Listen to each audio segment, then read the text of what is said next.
Last we left our heroes, you celebrated a great victory, liberating the City of Doors from the tyrannical desires of the General and his mercenary horde. You were met by the Lady of Pain and the Wizard Mordenkainen with words of encouragement and puzzling warnings of otherworldly forces at play.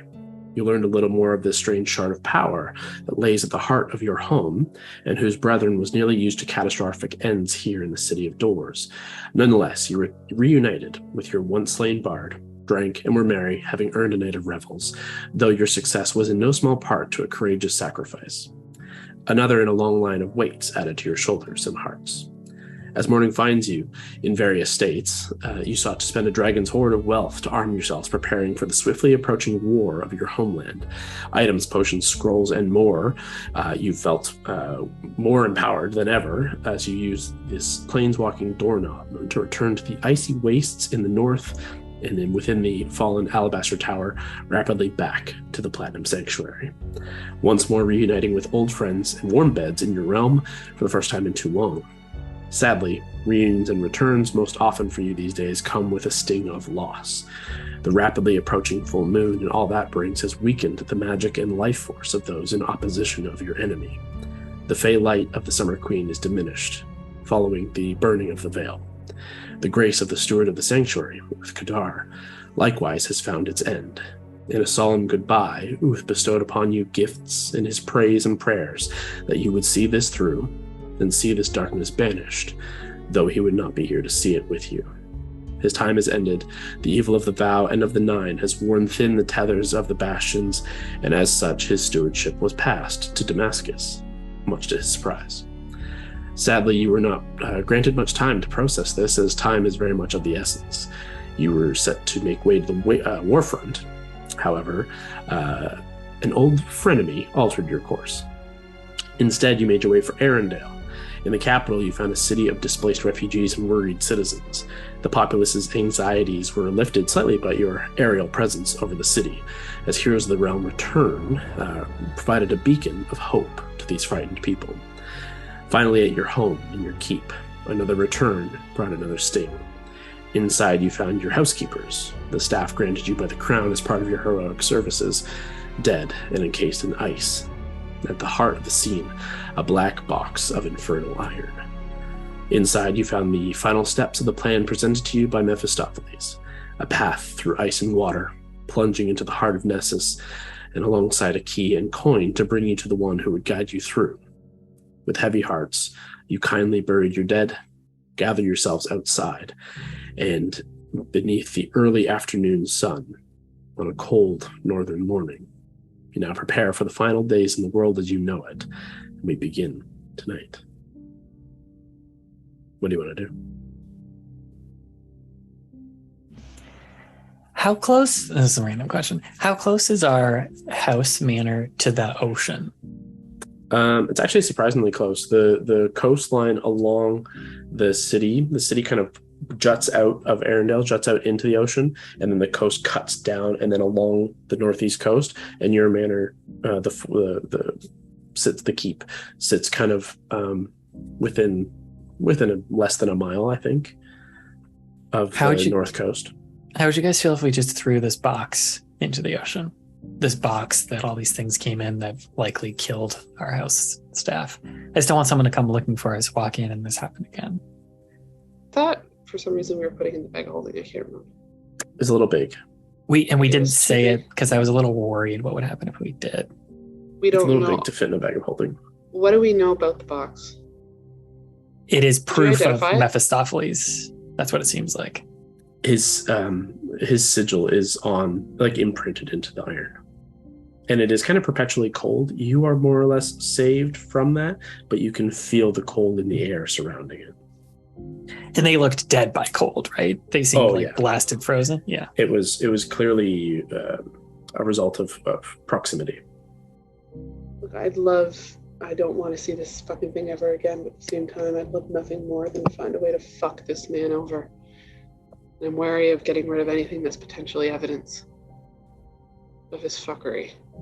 Didn't you say once that you and I don't know this. If only there was a cave somewhere, on the cliffside that we could. I'm not fucking putting it in. You've been to my basement. You've been Not in your there. basement, just like a cliffside that you could have a romantic encounter with, like someone, like an off again romance. I don't know. I support this. I'm concerned about putting it anywhere that anyone may come upon. It's not exceptionally difficult to get anywhere in Arendelle. Fuck. I mean, Okay. I will, And Leah in real life has been reading through that fucking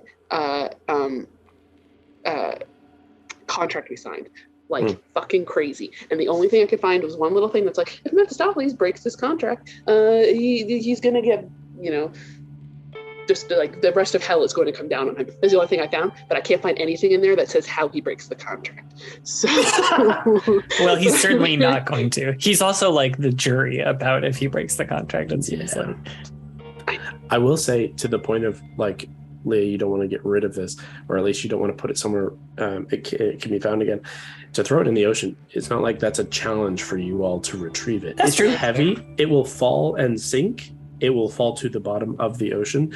And if just remember where you threw it, it's highly unlikely anyone else is going to try and pick it up because it'll kill that's them. fair. And we can What if it probably just still freezes get it. the entire ocean? That'd be cool. I mean, it's the North Sea and it's winter. It's already fucking half frozen over.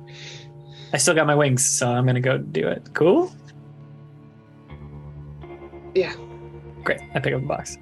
It's bitterly cold to your hands, but not so much that you take damage or anything, but prolonged exposure, like it's not going to be nice. So you kind of like tuck it in to not use your fingertips. And with the, you have 8 hours with wings now, right? Believe so. I believe so. The warden. So yeah, there should not be a problem. And I'll take Fern too if it gets. Oh, that's true. That's a problem. problem with her. We'll just both go. Regardless, it's not a problem. You Yep. fly off quickly to the edge of the ocean, and you just do you make a marking or something, or do you just fucking chuck it?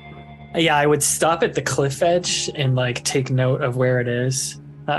Maybe just like look to mark it somehow. Find like a real weird looking tree and chuck it where the tree is, kind of thing. Pretty much, yeah, exactly. There are a number of not particularly odd looking trees, but there are a number of barren trees up here. So to scuttle over to one nearby is not particularly challenging. For the first time ever, I cast speak with plants on that tree using the warden. Okay. And I'll just speak to it and say like, watcher of this cliffside, I put something dangerous in these waters in the hopes that when I come back, you and your brethren can point me to it. It agrees and says it will maintain watch.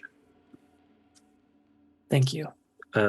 As you say thank you, make a charisma check.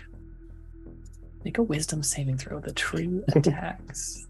Oh God, I clicked the wrong thing. That's blinding. Charisma. Boom.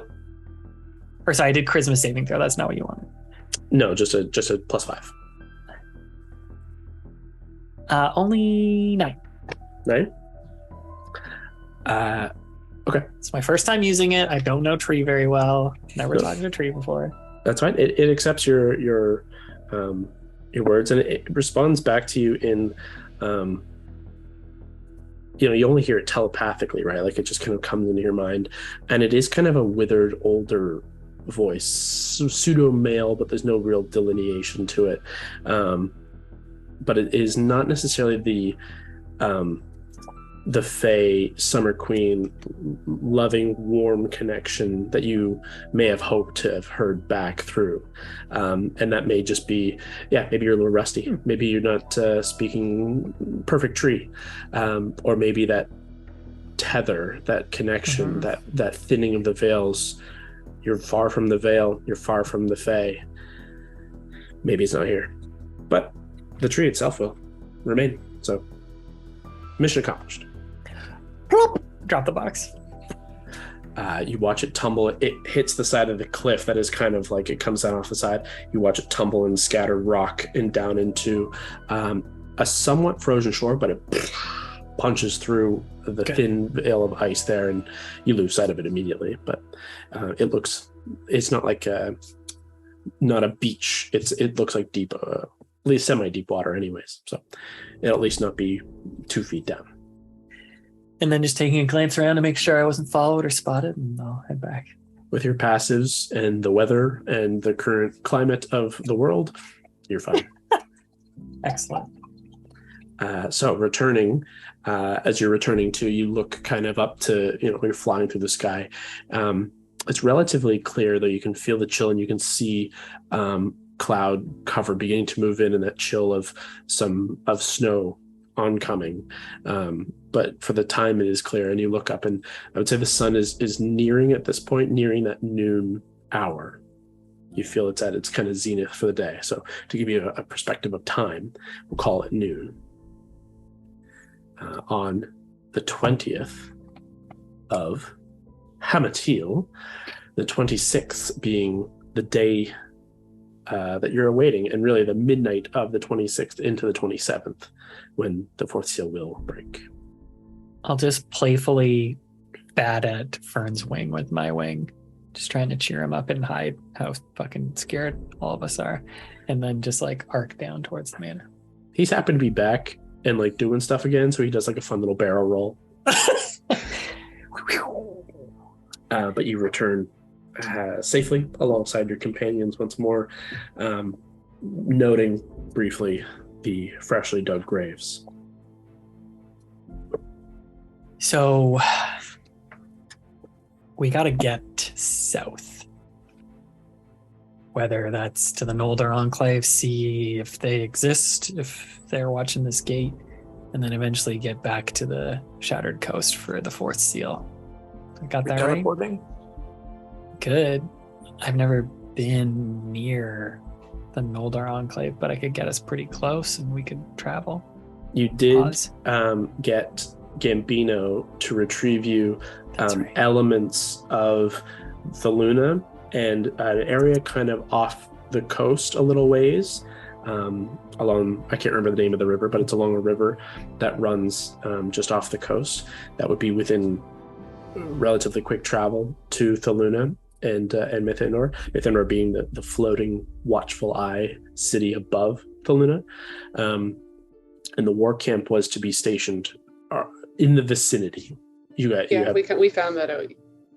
Yes, you don't know. A couple hours ago. You don't know anything really, but they're near Thaluna. So like at the very least, you can reconnect with who would be at the Warfront somewhere near Thaluna, and it'll be easy for you to spot.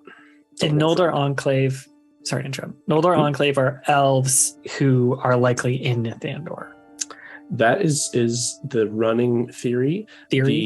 The Sylvan Synod, who is Elisar and the people who you've met at the heart of the world, the tree city in the Vale. The information you gathered was the Noldor Enclave split from the rest of the Vale, and each of the factions, we'll call them, of the elves have been very split and fractured, but they've maintained at least some pseudo connections, some better than others. The Blade Singers of the Lindarin, where Daisy and Elias have made a pretty solid connection to maintain with the Synod and the Sylvan Elves of the heart of the world. But as you know, with I can't remember the name of the group that were defending Castirian off the top of my head right now. I'm a little frazzled. Yeah, what the fuck are they called? Keep going. They had a very thin connection. The Noldor have had zero connection with any of the factions. They've specifically pulled away. They're probably the Valar or the Valinor. I can't remember. I think it was Valar. I like the Valar month. Sounds right. The Noldor have been very secluded and reclusive. So as of now, no one you know, and you especially, haven't made contact with them. Nobody knows what they're doing. Nobody knows what they've been doing for the hundreds, potentially thousands of years that they've been split from the other elves. Jesus. The only thing you do know is they embraced arcane magic and like the primal magics of Arcana early on, when many elves, and most of the elves that you've come to know, embraced more of the divine and primal in nature, less arcane. The Lindarin did like a half and half. They've got some arcane, but they keep to the natural world. They keep to the traditions. So they were definitely not traditionalists in any sense, and that would be the extent of what you know. We can teleport there now. You guys ready? Is there anything you want to do? Go to your room, use the bathroom. Oh no, I'm looking at you. Stay out of that house for now. I'm ready. Okay. So sorry, Scott, when you said there, what there are you talking about? I was thinking Thaluna? Yeah, that's because that's where we need to see what the fuck our allies have been doing. Ally check in first and then hope to make contact after that, if they haven't already. So at least see what they have to say. Sorry, just for my clarification, the Luna as in the city and not the kind of off the coast, the Luna proper. Off the coast of Nithandor, is that where our camp was supposed to be set up? You're not sure. There were just two options Gambino gave you. There's in the Luna itself, like the actual city, and then there's kind of just like I don't know how far away necessarily it would be. He didn't tell you, but it was just kind of a little further away if you wanted to come in quietly, so to speak. But if you want to go to may not be a bad idea. It makes no difference to me whatsoever. We have ways to get around places quickly. Oh, here's another question. Let's go to Pandora. How many creatures is teleport? 7, 8, 12, 24. I have Mira, and I'm just wondering if I need to leave her behind or not. 13. Teleport. 8. 8. So there's 5 of us. Fernie. Keith. Mira. It's 8. That's everybody. We left Ted behind. Teddy stayed. Oh, that's right. We don't have Lavender and Auric. Yeah, no fuchsia changeling with us with Auric. So we're all good. So all mounts accounted for. You are traveling to off the coast of Nithandor to be a little stealthier. Okay, so you're going to come in a little off the coast. Cool. You have an item from the place, so there's no check required. There's no rolls required, as you have an associated object. With all of you accounted for, you cast teleport. Make sure you cast the spell. Take it furious, slam it down. The kind of magic of Valentine and the Fae enraptures all of you, and in but a moment you feel that kind of twist and lurch in your stomachs as you're familiar with teleport, and you arrive in a much warmer climate, moving from almost the most northern point to near the most southern point of this continent. And immediately that chill and sting of the wind in the north abates. And still, it's not tropical warmth, but it's not, it's more like a spring warmth. It's comfortable, but not particularly warm, just better than where it was. And you stand kind of on a rocky beach on the south. You certainly know that, but on a rocky beach, kind of looking out on these kind of tall spires of rock in the oceans, kind of these jagged cliff edges, and you recognize the sights and almost the sights and smells of the south coast, though you've never been quite this far south or east necessarily at this point. From this distance, you don't see anything. You're kind of down at the beach level. But you can see a field of green grass kind of rise up out of the rocky beach that you're on to the south. And obviously you got ocean to your east immediately. And there's elements of forest relatively close by to the west. Again, up these kind of rocky cliffs.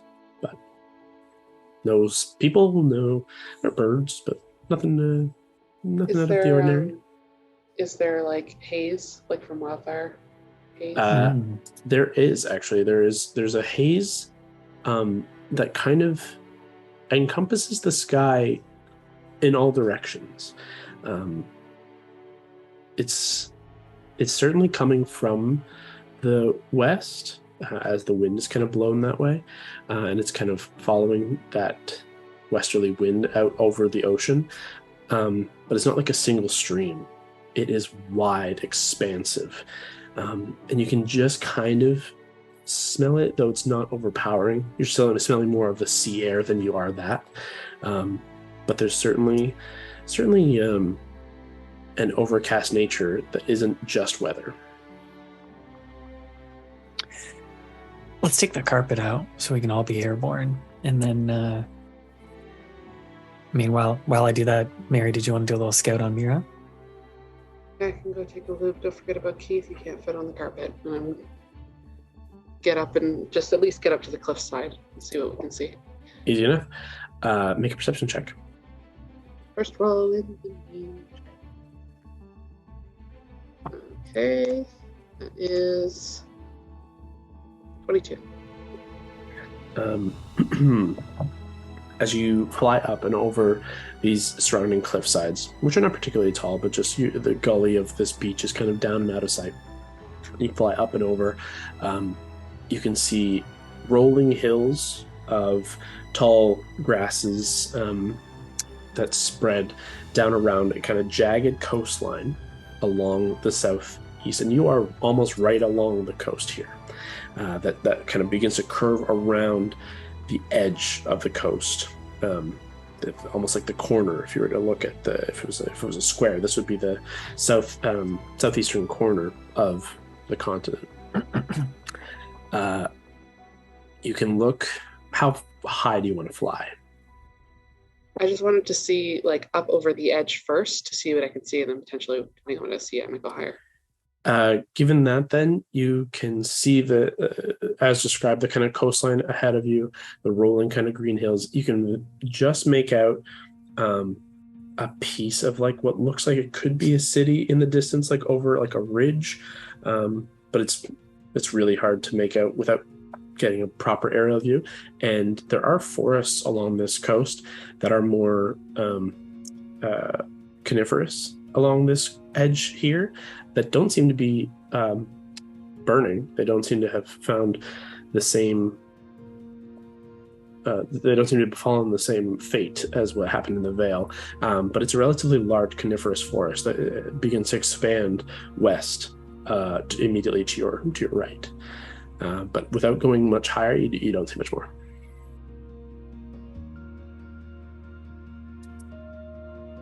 Okay, if I don't see anything else, I'll go higher. Like if I don't see any creatures, living creatures, anything like that. Nothing more than birds and nothing that is of any interest. Honestly, actually, it's kind of just birds. You don't see anything.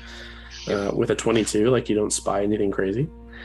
Make another perception check as you go a little higher. And in the few minutes of getting the carpet out, what are you going to do with Keith?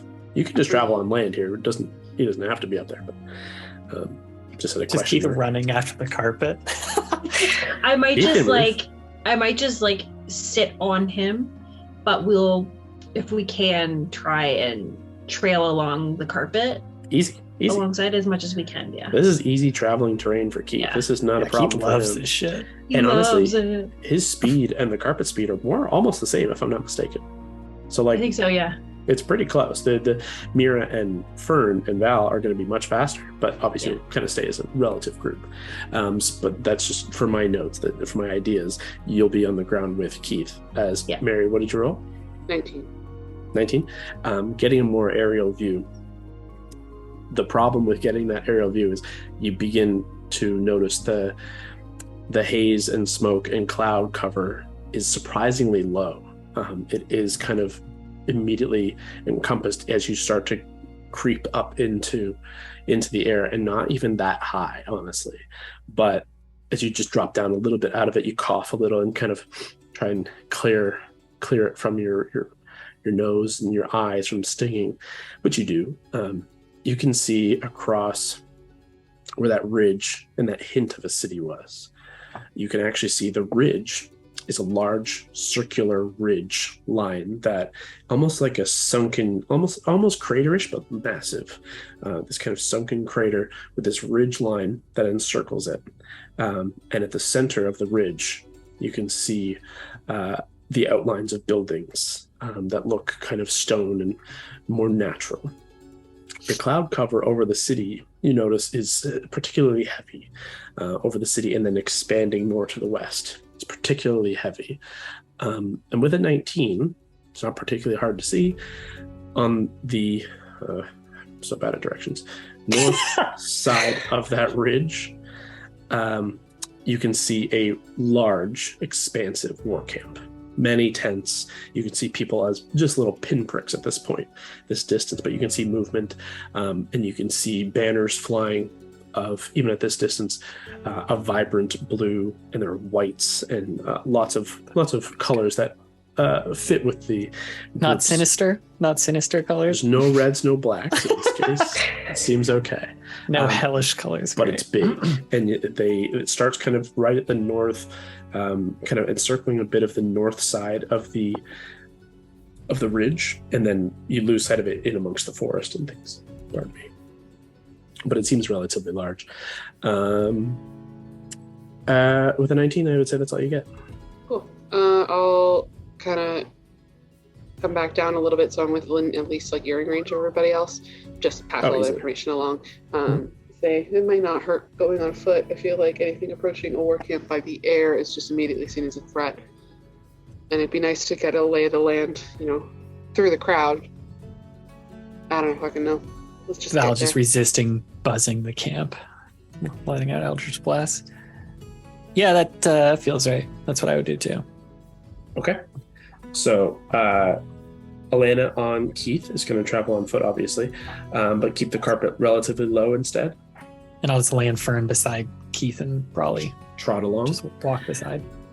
Traveling at this pace, then it's going to take a little bit of time, but not particularly long. I'd say even less than an hour at a slower pace, such as this. This side of the coast is it's windy and it's warm, but still in that kind of spring warmth, as I was saying earlier. You can feel as the days, as the less than an hour progresses, the wind sweeping in from the west. There's speckles of rain every now and again, but spitting, nothing crazy. But it's quiet. It's not eerily quiet, but it's just in that natural, out in the wilderness and the wilds, away from everybody, quiet. Nearing the end of that 45-minute period, we'll say, you begin to get within shouting distance, within hearing the pretty vast war camp. And for most of you, you're all very perceptive. You can see that there's no gates or anything. It's just an open encampment. There are tents and there are fires pitched, and there are all these things. There's makeshift stables that are relatively well made, but they look fresh. They look new, and there are housing. At this stage, you can see there's at least 50 kind of horses and various kind of mounts in one of these larger ones nearby as you're kind of coming in on this side, and you can actively see the amassed forces, and there are many, that are kind of, as I said, at the north edge of this ridge, which as you've gotten closer, the ridge rose up and you lose sight of the city. Unless you're aerial, you don't see the city itself. But the ridge kind of rises to these pretty thin points before descending again. I would like Gord, Val, Mary, and Honda, actually just the rest of you other than Allie, to throw me a perception check while you're traveling. You got it. 27? 27. Okay, great. Val's back, baby. Perception, my jam. 23. Okay. Hondo and Gordo. 34. 34, Holy my shit. God. Jesus. 19 roll. Gordo, perception. Today, Oh, it's sorry? 11. Okay. Okay, great. Pardon me. As you guys are traveling, there's a lot to focus on in the war camp. You're just kind of looking at all the people and the things that you can make in the war camp, keeping an eye on your surroundings, but you've literally not seen any other people other than this war camp, so there's nothing to kind of pique your interest. You can't see the city at a distance anyway, so not much else to kind of catch your eye. But Hondo and Val,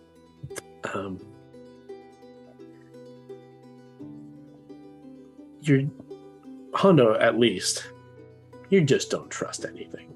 You can pick out when something's a little off pretty quickly. And Val, in your adventuring career, it's paid off to catch these odd sights early than late. And you've gotten much better with your half-elven eyes over time. The two of you notice something a little askew in the sky as you've been getting closer and closer to the war camp. And I would say at this point, you're at the edge of the war camp. You could enter in or flank around, whatever you want to do. But in the 45 minutes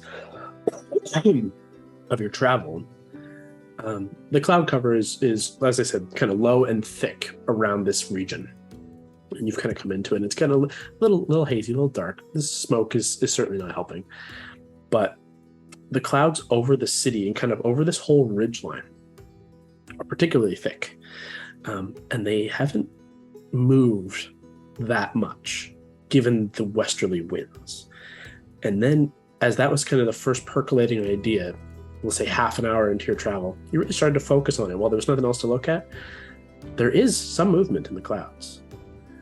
One particular cloud, however, is moving in a circular formation against the wind, and then following the wind, and almost encircling, following the ridgeline as a cloud in the sky, circling around the exterior of where that ridgeline would be, up in the sky.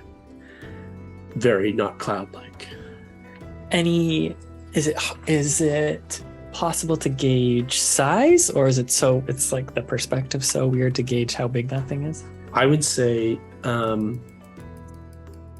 you can either make a survival or nature check to see what you can gauge, because you rolled a 27 perception. Let's go survival. Sure. 20, 30. Dirty 20, okay. Yeah, the perspective is very difficult, but you watch it in the 20 minutes after you've noticed it, you watch it at least do 2 full circles around the ridge. So you've gotten at least 2 full passes where it gets closest to you. It's relatively large, but not so. If you put it in perspective of, it's not as big as a city. It's not as big as even a town. If anything, you get to village hamlet size where you can walk it in a couple of minutes.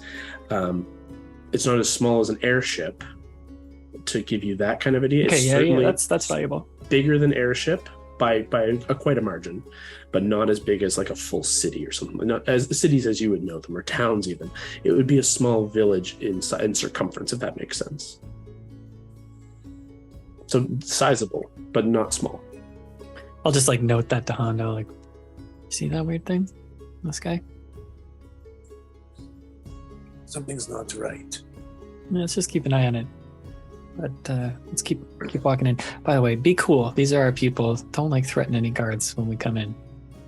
If it needs to be done, we do it. That's kind of what I was worried you would say. Question then, are you traveling through the war camp, or do you want to try and circumnavigate the war camp, or go somewhere else? Or go to the city itself? Let's go through. I was thinking we'd go into the war camp just to check in with them. I like this. Absolutely. Okay. I want to try to get the general vibe. For sure. Yeah, the vibes. If you're looking for vibes, throw an insight check. But we fight. Baby, I'm always looking for vibes. Insight abound. Just call them out if you're whoever's rolling. If you're all of us. rolling. Okay. And anyone can if you like to. It's a vibe check. Insight check. Vibe check. For Vibe anyone check. who wants 22 for my vibe check. Taylor Swift, new album Midnight's dropped. Feeling 22. That's a 22 vibe Nice. check. This lone album just dropped too, and it's really good. It's called Steady. Check that out. it. Okay, perfect. Arctic Monkeys as well, in case anyone's listening. 27. 27. Any That's album not even an recommendations excellent roll for me. Yeah, any album recommendations? while we're at it? Look, guys, I don't listen to anything new. Perfect. The Black Parade, My Chemical Romance. Dude, let's just listen. Welcome to Black Parade, guys. Just listen to that on repeat forever. So, as you guys begin to approach the war camp, you watch the, you can see there are guard posts. So there's no towers. There's no walls or anything. This is an open camp. But there you can see there's obvious guard posts where they've got a table set up where they're playing cards. But there's 4 or 5 active duty, a couple with actively loaded crossbows that are kind of standing off to the side. You watch as they watch your approach. You just kind of come off out of nowhere. and you catch them off guard, but there's not a single one who doesn't immediately change from any level of suspicion to a wash of happiness and surprise and relief. And nobody asks you to stop. Nobody really even approaches you. They part the seas, as it were, and as you kind of make your way through, you easily catch whispers, like people immediately begin like making their way through crowds and tapping people on shoulders and pointing, and very quickly you begin to get an audience of people who were working or who were just resting, or anybody who was doing anything outside begins immediately to turn in the direction of you, and quickly you are let through, seas parting, to slowly building kind of praise and cheers and applause, and kind of hoots and hollers and shouts of wildcards, just joyous shouts, and as you kind of they begin almost funneling you with their own crowd, as you kind of follow this trajectory, this open almost parade through.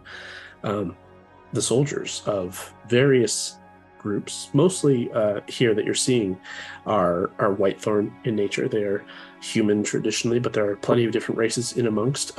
You easily begin to see signs of several other factions, we'll call them, but there are... Are there Hondo's pigmen? Are the pigmen there?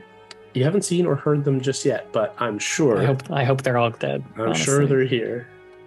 There are, you can see dwarves in the mix here wearing the Red Guard clothing that you've recognized. You can see small smatterings of elves in the various Sylvan green leathers and attire of the Sylvans. No enclave, but that was known to you. And you are led kind of via this parade and cheering as they part ways through the camp to in the central section of the camp, near the front of the northern ridge, but not quite at it. A collection of buildings that have been built up on some loose, like scaffolding, almost like stairs, like risers that have been built up in a couple of sections to give a little bit of aerial almost view, where there are tents, and there are very simple fortifications built to serve as like where the royalty and the leaders here are at least meeting to stay.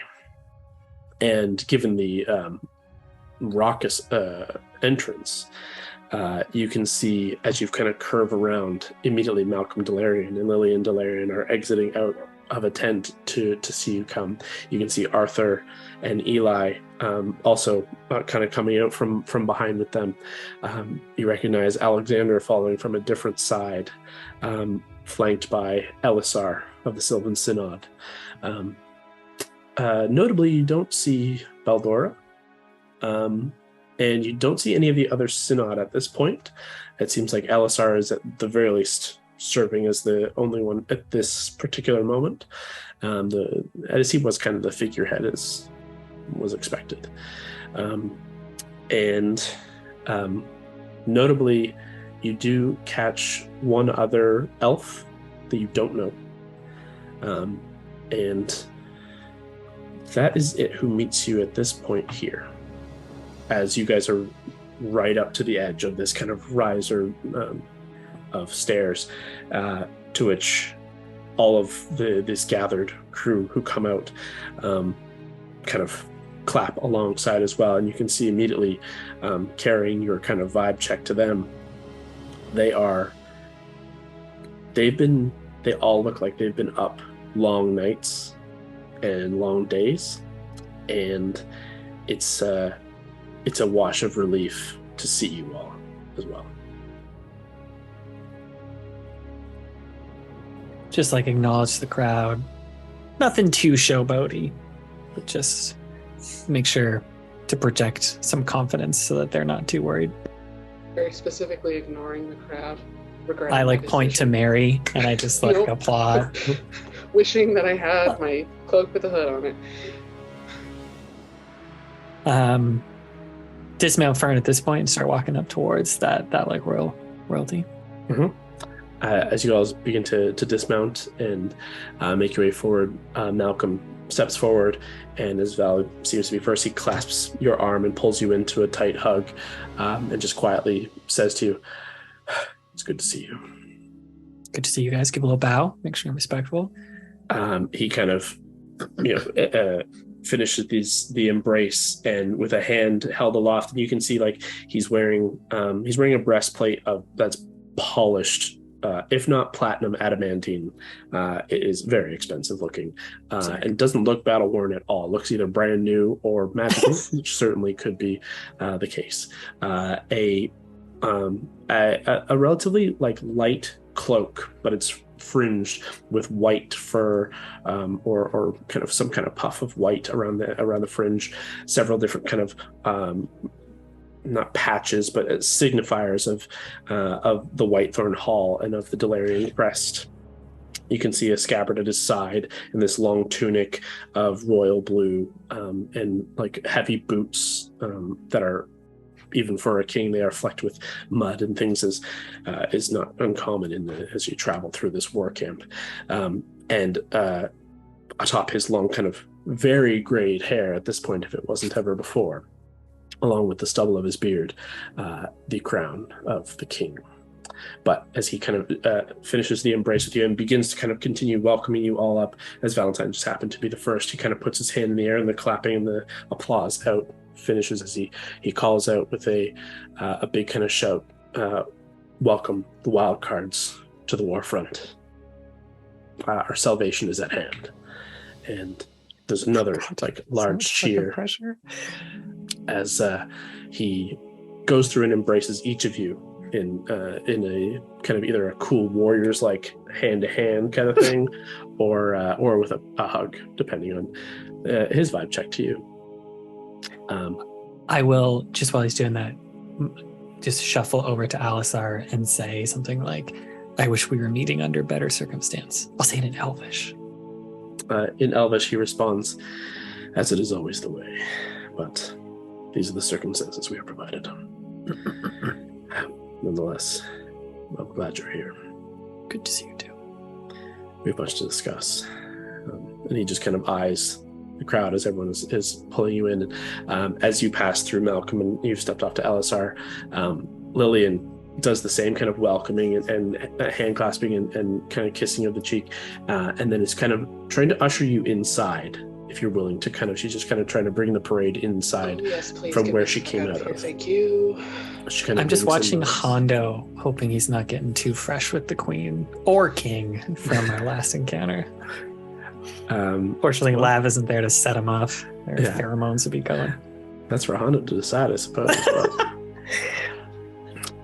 I'll just, before we go in, or as I'm dismounting, I'm just gonna ask Mira to just do a low perimeter, just to get smart, so she has an understanding of where everything is. Just map it out. Yeah, as you kind of make that command to her, he watches. She just nods with a affirmative kind of response, and immediately just takes off from the ground, splattering a little bit of mud out, but to more like oohs and ahs from the amassed crowd, and just like agape watching a Pegasus just fly off into the air. As she begins doing. Very sheepishly, I just look at Fern and I'm like, you should probably do that too. Fern does a little less valiant kind of fly off, but kind of bounds up and takes off a little lighter. Go ahead and try perception for both of them. Oh, Fernie, I don't think you're too good at this, my guy. While they're up. Oh, Mira rolled a 19 on the dice. Or sorry, Mira. Good for you. Not you. You can lay down. Mira, Real lay Mira. down. Real Mira into it. real Mira with her very shaky hips because she's getting old. Lay down, please. Perception. Oh, Sick. perception's good. 20. Oh, Scott, I just saw that. I love D&D Beyond. That one for Fern. 23 for Mira. Loses Mira in the sky. It's like, oh, fuck. Shit. Just kind of half-heartedly flying around, just like, I just left you. I don't want to leave you. Like, I guess I'll just kind of lazily do a perimeter. It's nice here. Mosey around. But Mira, right to work. And we'll see what they find if there is anything. But you are brought into what you come to find very quickly as a well-furnished, given the circumstances, war council kind of table. You can see there's a table with a very accurate kind of map rendition of the ridge and the city in the center that you stand on. And there's kind of markings for where all of you are at. And you can see a secondary series of maps and parchments has been laid out, noting areas of terrain between here and Castirian, where you can see a less accurate map, but more of a kind of general city has been kind of loosely drawn with Castirian written, and you can see a number of red kind of figures using as like the forces to Revenant Vow and of this Vesarian Warfront at their two stations. And you can see, you do note very quickly, all of you, the Vesarian Warfront, which is kind of a blue, green, and white, different like models essentially, or banners, I should say, probably. There are significantly more on your side. From what you can see very quickly at the Revenant Vow count, maybe they don't have a very accurate count, but there's half or less than half as many red as there is any of yours. Just at a quick glance at this table, and the expanse between seems to be empty. But Malcolm quickly welcomes you in, and you can see there are a number of chairs, but not enough for everybody now. So the chairs are quickly kind of whisked away by a couple of servants as they just kind of dismiss the chairs, and they just leave kind of open standing room for you all. There are maps on the walls, and there are banners and tapestries and things just to keep the walls like a little covered and thicker, bearing all of the crests and things of the different varying factions and families. It's warm in here, but it is very simple. It's almost like being in a barn that's been jazzed up a little bit, but not particularly comfortable. But not quite glamping, but not quite. But it seems business is the name of the game here. You do notice that there are carafes of wine and water with goblets on the side in several different places. There is kind of a small tray of like simple, like not particularly fancy, but like there's some simple looking pastry and bread and cheese off to the one side, just as that's been slowly picked on a little bit given the hour. But you're welcomed into the War Council of the Vesarian Warfront. Malcolm, again, as everyone comes in and the doors are closed, you notice there were a number of like well-dressed and armored Whitethorn soldiers that looked particularly impressive. As you all entered and were brought in here, there were a number of them that have now been stationed outside the doors, but none inside. Everyone inside is accounted for, who you recognize and know, with the exception of the one elf who you have yet to be introduced to. But they are also in this group alongside you. At this point, though, Malcolm welcomes you all in and just kind of, again, says, well, that'll do something for the troops. That was certainly an entrance. Something to brighten their spirits, and honestly, it does brighten mine as well to see you here once again. That was probably our most humble entrance, to be honest. No. Humility, well, it looks good on most of you. Valentine, maybe not so much. Not so much. Not your color. Thanks. So, Much has happened. We have some information to provide, but in truth, more clarifications on both sides need to be had. Some conversation here, some planning needs to quickly be ascertained and understood. When we left off in Arendelle, when we last spoke, your foretelling of the coming events was somewhat grim. An expectation to lose, an expectation to hold the line. Is that still the case? That is still the case.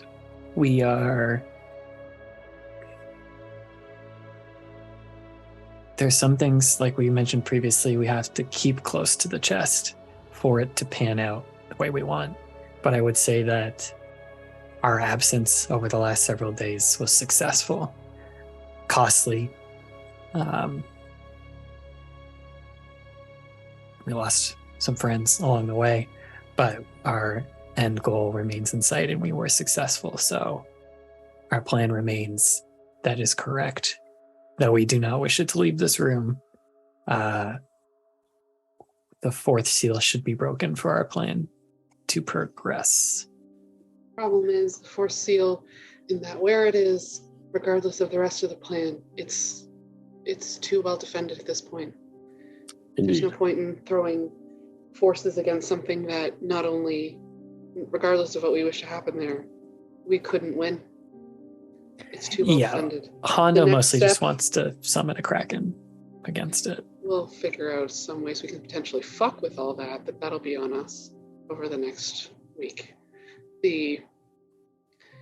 Here is where, when shit goes south, here is where these forces are here to protect the rest of Vesaria from whatever else is coming, whatever else is happening. We can handle some bigger shit. But there are going to be a hell of a lot of forces, literally, regardless of what happens. And reminder, for those who don't know, looking over at the table where there's like less of them than of us, as you mentioned kind of before. Mm-hmm. Anyone who falls is easily going to get back up and start fighting for them. That's right. If certain people are in place. You are the last stand to protect the rest of this world. We'll fight alongside you there. Arthur kind of picks up at this point, and I will say, especially Mary, you notice the flow of the collective kind of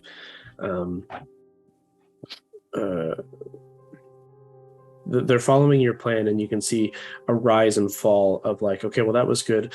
Well, that's really bad. That was okay. That's good. That was questionable. As soon as the Kraken comes out, there's a little bit of a surprise. The fuck did he just say? The level of like acceptance of loss is difficult in the group. That doesn't make sense. And in fairness, they don't know why. But the level of trust has not fallen. Everyone here believes in what you're saying, and you feel very confident that no one in this group, even this newcomer, thinks anything other than what you say makes sense. Like whatever you want to do is the plan.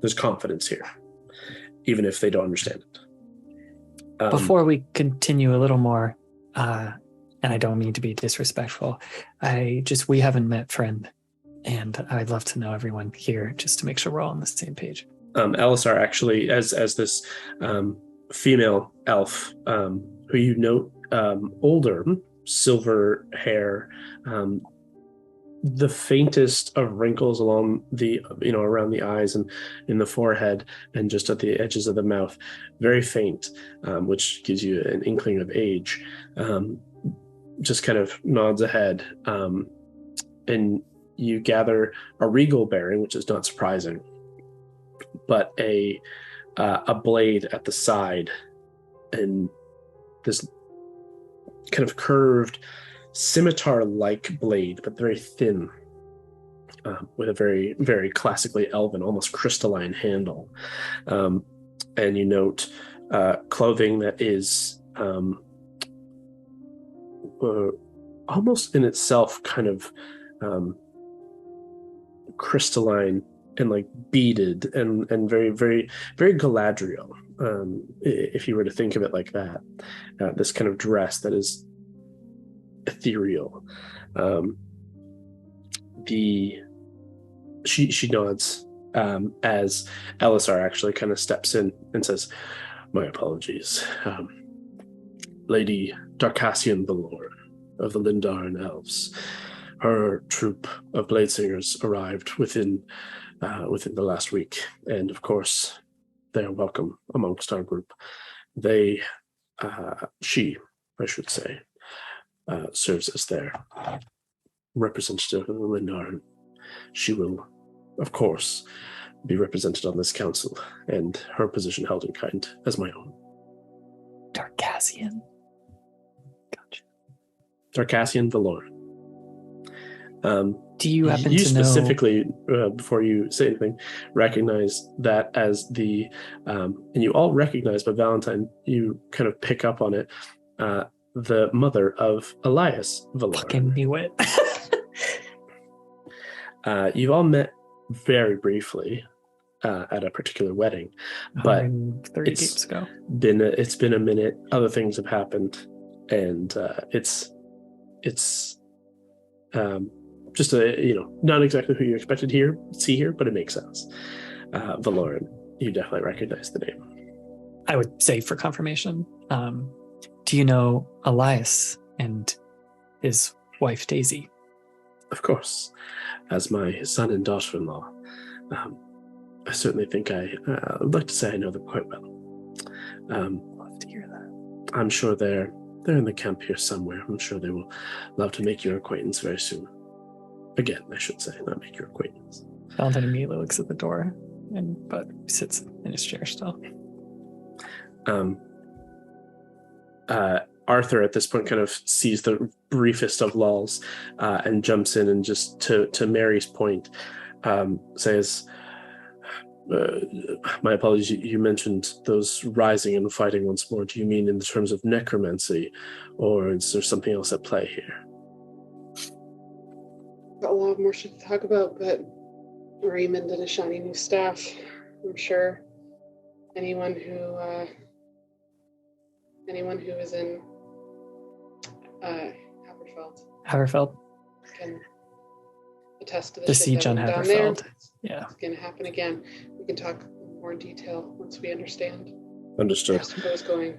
Some of the Red Guard have made their way here. Perhaps we can ask them. But Lady Baldora and her, most of her Champions Guild and Griffin Cavalry are making a wide berth of the roads west of here, ensuring no surprises. Hopefully, they hope to arrive within the coming days, but they may well not make it until the morning of, just to ensure utmost defense.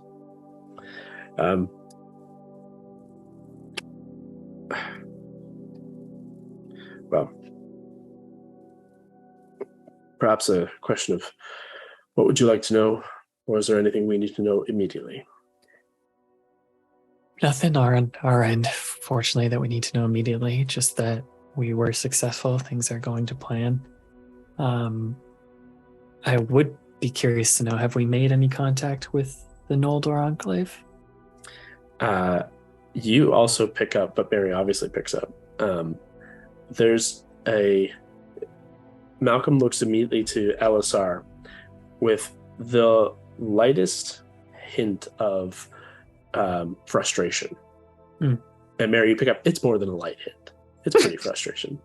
But everyone in the crowd, in the group, kind of looks to Elisar a little bit, and there's a little bit of just kind of like uncertainty that immediately kind of makes it around the table. Elisar,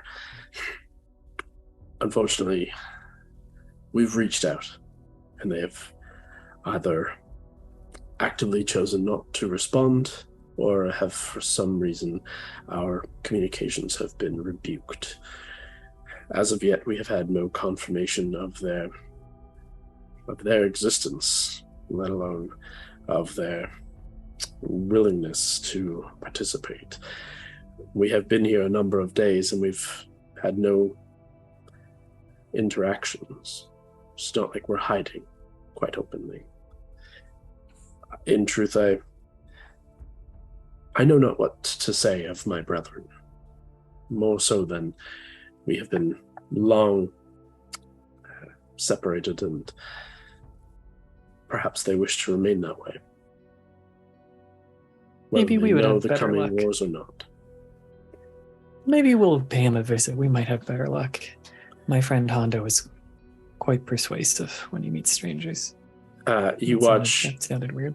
Malcolm kind of put a hand on the table, splayed, and just kind of lean forward and just say, we have entertained the possibility that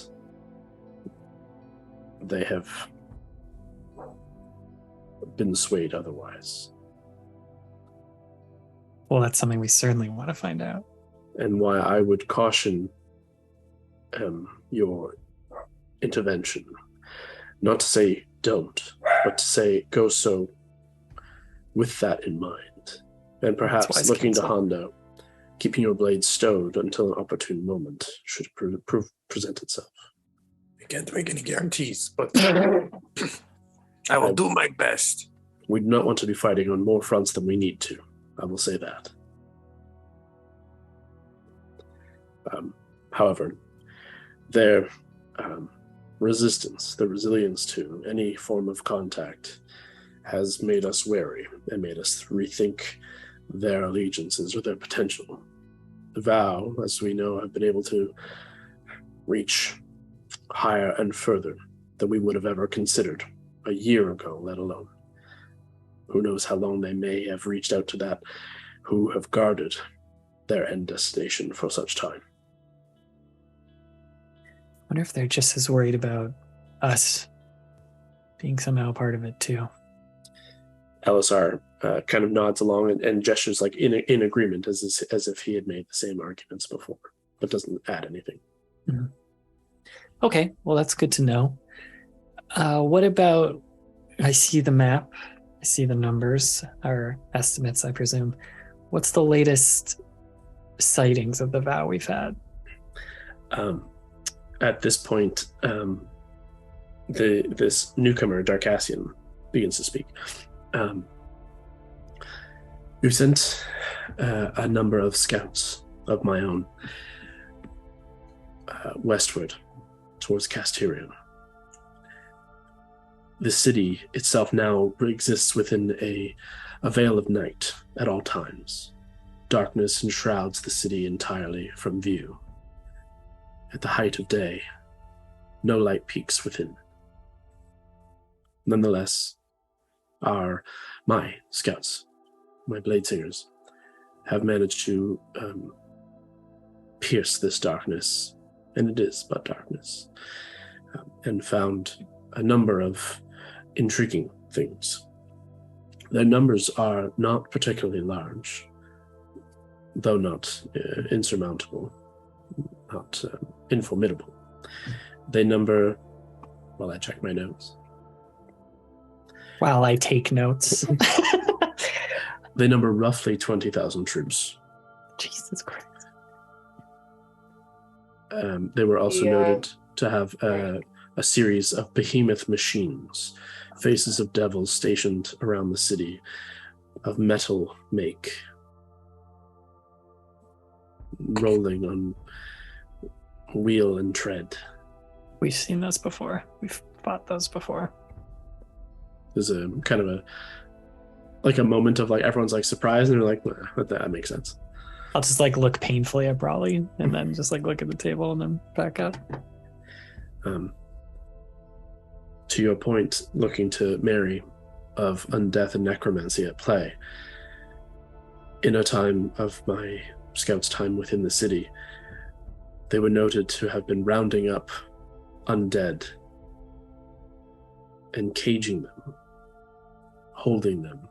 At the very least, they had noted at least 100 plus in various stages of captivity.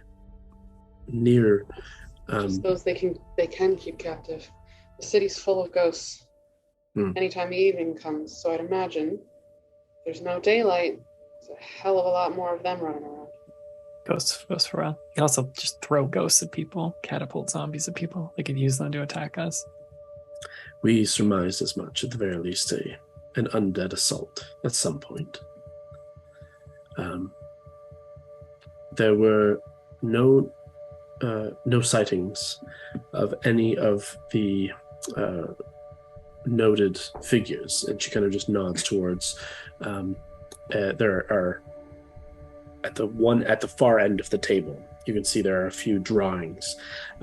One very clearly of Raymond, one very clearly of Egoth, and one loosely tiefling, red-skinned. It's in charcoal and parchment, but horned. It doesn't quite look like Throtir to your best memory, but close enough that it's as best as someone could do who's never properly met the men, the tiefling. And she just kind of gestures them as no sightings of most. However, she gestures to Egoth's picture and kind of taps it and says there was a particularly armored figure atop a flaming steed who seemed to fit the persona of this, as you call it, harbinger of war, amongst the party rounding up the undead. Haven't we seen him ride a flaming horse, or did I make that up? You did. I think when they showed up that one time, the three of them, he was on like a flaming scary nightmare. Allie also, I think, in her vision. Yeah. Oh, yeah. Great. Yeah, that tracks. We're just having tiny side conversations, like while hearing all of it. She kind of finishes this recount as Malcolm says, their numbers do not appear to be. We outnumber them at least 2 or 3 to 1 at this stage. With the coming forces of Baldora and with hopes that Colton and Galdrin are successful with the Asmodean dynasty, we may outnumber them 3+ to 1. So we hold a good chance, to our best hopes, of holding the line. We have dismissed the notion of making any kind of assault upon the city. They hold too strong a position. They're too easily held within, and we know too little of their full capabilities for a real assault. As you've pointed out, it would bear no fruit to make this trek, and we would only lose numbers. To hold this position here is our plan, to go along with what you've suggested. To that end, we intend to, and we've already begun some preparations in scouring the earth along the western fronts in moat and trench, and entrenching pitch and tar, that we may either light a flame or cause some form of impediment to their travel. These things will take time, but we have time to at least accomplish these. We unfortunately do not have the time to accomplish great feats of machines of war. We have none in terms of catapults, very few ballista and long crossbows, but we have a number that will hold a ranged assault at strategic positions should you find any particular moments. As of now, we stand to hold the line of the ridge, and at least a mile out from the ridge, with the vast majority of our foot troops. Cavalry will remain at the exterior of the city of Thaluna itself, and unless given other instruction, we intend for the bulk of our forces to remain just at the exterior of the western front of the city of Thaluna. Alexander has had the time to investigate the city itself, and has located the gate in question. Mm-hmm. He kind of passes over to Alexander, who kind of leans on the table with his hands, and you note he's kind of made his way over beside Mary, just standing within proximity, but he leans over the table to kind of address the table and the map. And he kind of leans in and taps the middle of the city and says, we didn't expect to find the ruins of a city. Thaluna is a dead city. There's nothing within but ruin, fallen rock. Nothing within lives. I've had Arthur and Eli come to guarantee and confirm an assumption I had that there was... the only way I can describe it is a growing presence within the bounds of the city itself. An unsettling nature to the air itself. Just by standing within even the outskirts, the first buildings that are but half walls, you can feel, I almost would call it ill, were I not, and confirmed, it's the presence of unhallowed ground. The gate itself took a bit of looking and was hidden, but given the state of the city, nothing remained if they ever did indeed hide or present a trap to bar passage. It is below the city by a significant climb below. And at its heart, beneath the city, there are the foundations of a great gate. The base of two massive edges were found. The rock itself of the gate hewn and broken long ago. Nothing still exists but that feeling of ill presence.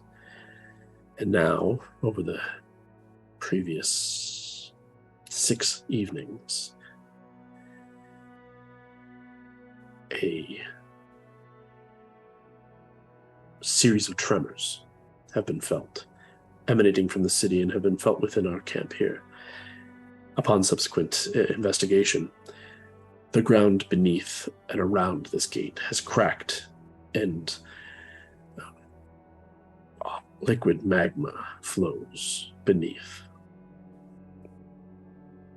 We have not made a further trip below since the presence has made this gate chamber nearly unbearable. But I fear how you speak of, as he kind of gestures to Mary, if the gate is to open and the other side is hell. Then we're facing fronts on two sides. And if they come from beneath the city, through the city, I know not what manner of wall we could hold. There's no choke point that we could truly hold them at. Yeah. We just have to hold them on the high ground for as long as we can. I'm going to be honest with all of you. It's going to be bad. It's going to be really bad. It's going to look like we can't win. It's insurmountable. That's going to look worse. That's going to look even worse. But we have a plan. And we're going to do this. We're going to stop the apocalypse.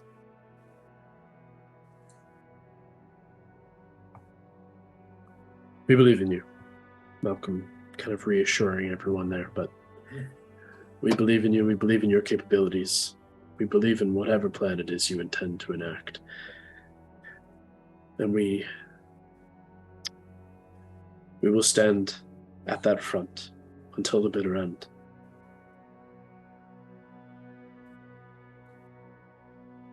We have fought many battles much worse than this. Do not fear. Do not fear. Which one was worse? Which one was worse? Just run through some for the crowd. I mean, we did just fight, a giant general and his... It was pretty bad. Raving lunatic, so that was pretty bad. Just don't worry, we've got this, and we also have some special explosives ready that could help you a lot. So I would say, cheer up. It will it will get better. Hondo. Point, as much as it's a little, And if you die, there's another realm that's much better than here waiting for you. Oh, Hondo's religious. Hondo, top 3 people you've killed. Top 3, real quick. Go. There's been a dragon involved. Okay. I think I did have a hand in a robot too. Yes. Okay. And what are those gelatinous creatures called? A gelatinous cube? Yes. Or do you mean the mind flare? Okay, sure. And mind flare too. Yes, I have had a hand in the mind flare too. So these all are much better than these armies that we face now. Do you see the casual way he talks about such terrifying creatures? Yeah. Blood will fall, blood will spill, and you will live to see another day. Great. To Honda's point, as much as it's a little excitable, shit's gonna suck. It's gonna suck real fucking bad, and a lot of people are gonna die. However, we have a little time, and we can find as many ways as we can, given our resources, to help. To put things on as much as we can, lean things our way, make them go where we want them to go. At the very least, surprise them here and there. Plus, let's be honest, this place is a bit overcrowded, so if a few people die, it's anyways, thank you so much for sharing that with us.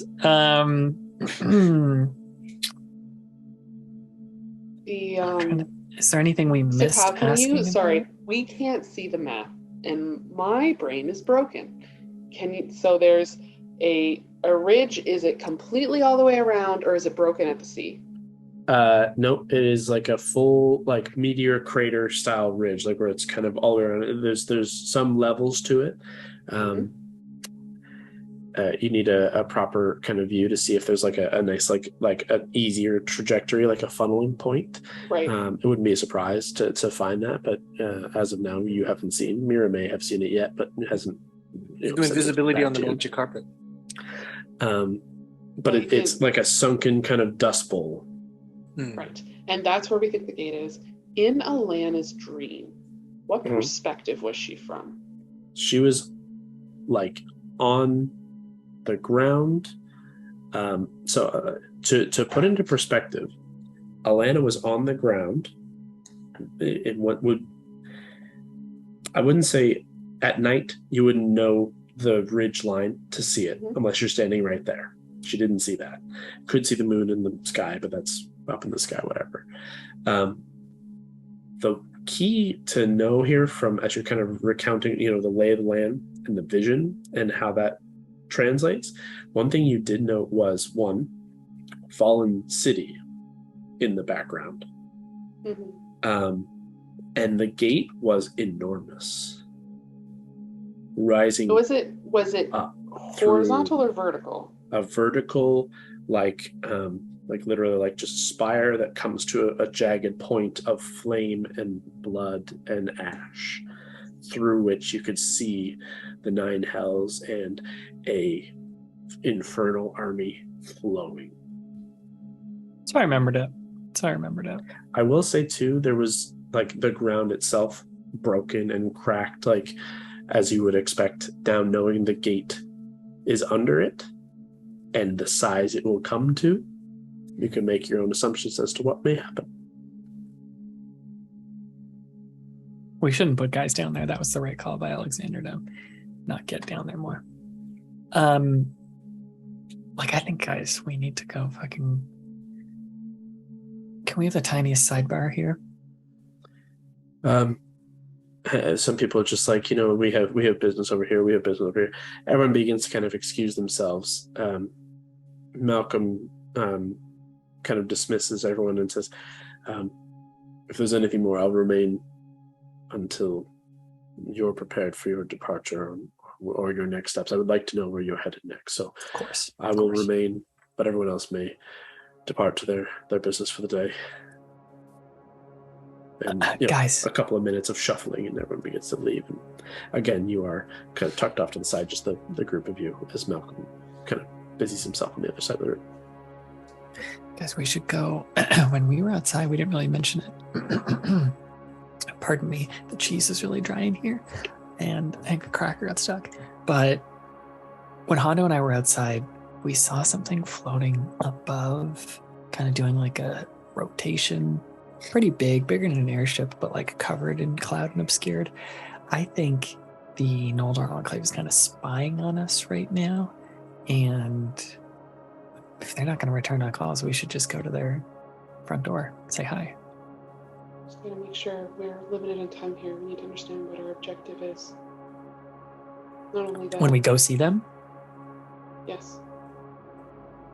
I think our objective is recruit them. And if they don't want to play on our side, at least let them know what's about to happen, and they can prepare themselves however they see fit. We also need to we need a plan, or we're going to say if with everyone, but when that gate opens, we know it's going to. We know that's unavoidable. When it happens, you can't just let the forces get hit from two sides. Then they're just fighting for their lives. They're not fighting for anything. So there needs to be some kind of plan for where people are at the initial status of all this. Of course, we're here to say we're stopping the forces from getting to that gate. But in reality, we're stopping what's coming from the gate, getting to everywhere else. That's the true challenge. So where do we station everybody? How do we pivot when that happens to do that appropriately? Do we also want to see the fourth seal broken? Like, Hondo, do you want to try and summon a Kraken? I've been the advocate for summoning the Kraken for a while now. I think it is a good option. I think no matter what, part of our to-do list for the next week, yes, figure out what the fuck is happening with your weird cloud situation. Let people know that their city is going to fucking crash and burn. We should and lead find with that, as many ways as we can to fuck with their forces. Deal with those machines of war. I'm totally team setting a Kraken on them the morning of it, potentially the night before. I think A, it's hilarious and unexpected, and B, could at the very least deal with some of the fucking undead problem. You can't fucking re-dead things if they're in the stomach of a Kraken. And the Kraken's smart. It's not going to let itself sit there and die. It's going to run away eventually. But if it's undead... If we can even convince it to get here. Yeah. But if it's undead, it'll probably just come back to life, you know? Let's focus on the first problem. Well, what is our first problem is floating city of assholes who's not returning anyone's fucking calls. Yeah. Let's go say hi. Just, again, we have to be fucking careful. I am a silver tongue. I'm super charming. I'm pumped up on extrovert energy after that entrance. I'm feeling better than I've ever felt. I'm fucking drained. Okay. What time is it, Kyle? 2 p.m. Yeah, check your sundial. That's about right. It's been a couple of hours since like noon when you left Arendelle to hear conversation. Say at least an hour and a half between your fucking half-hour parade. Like, yeah, like you're mid afternoon.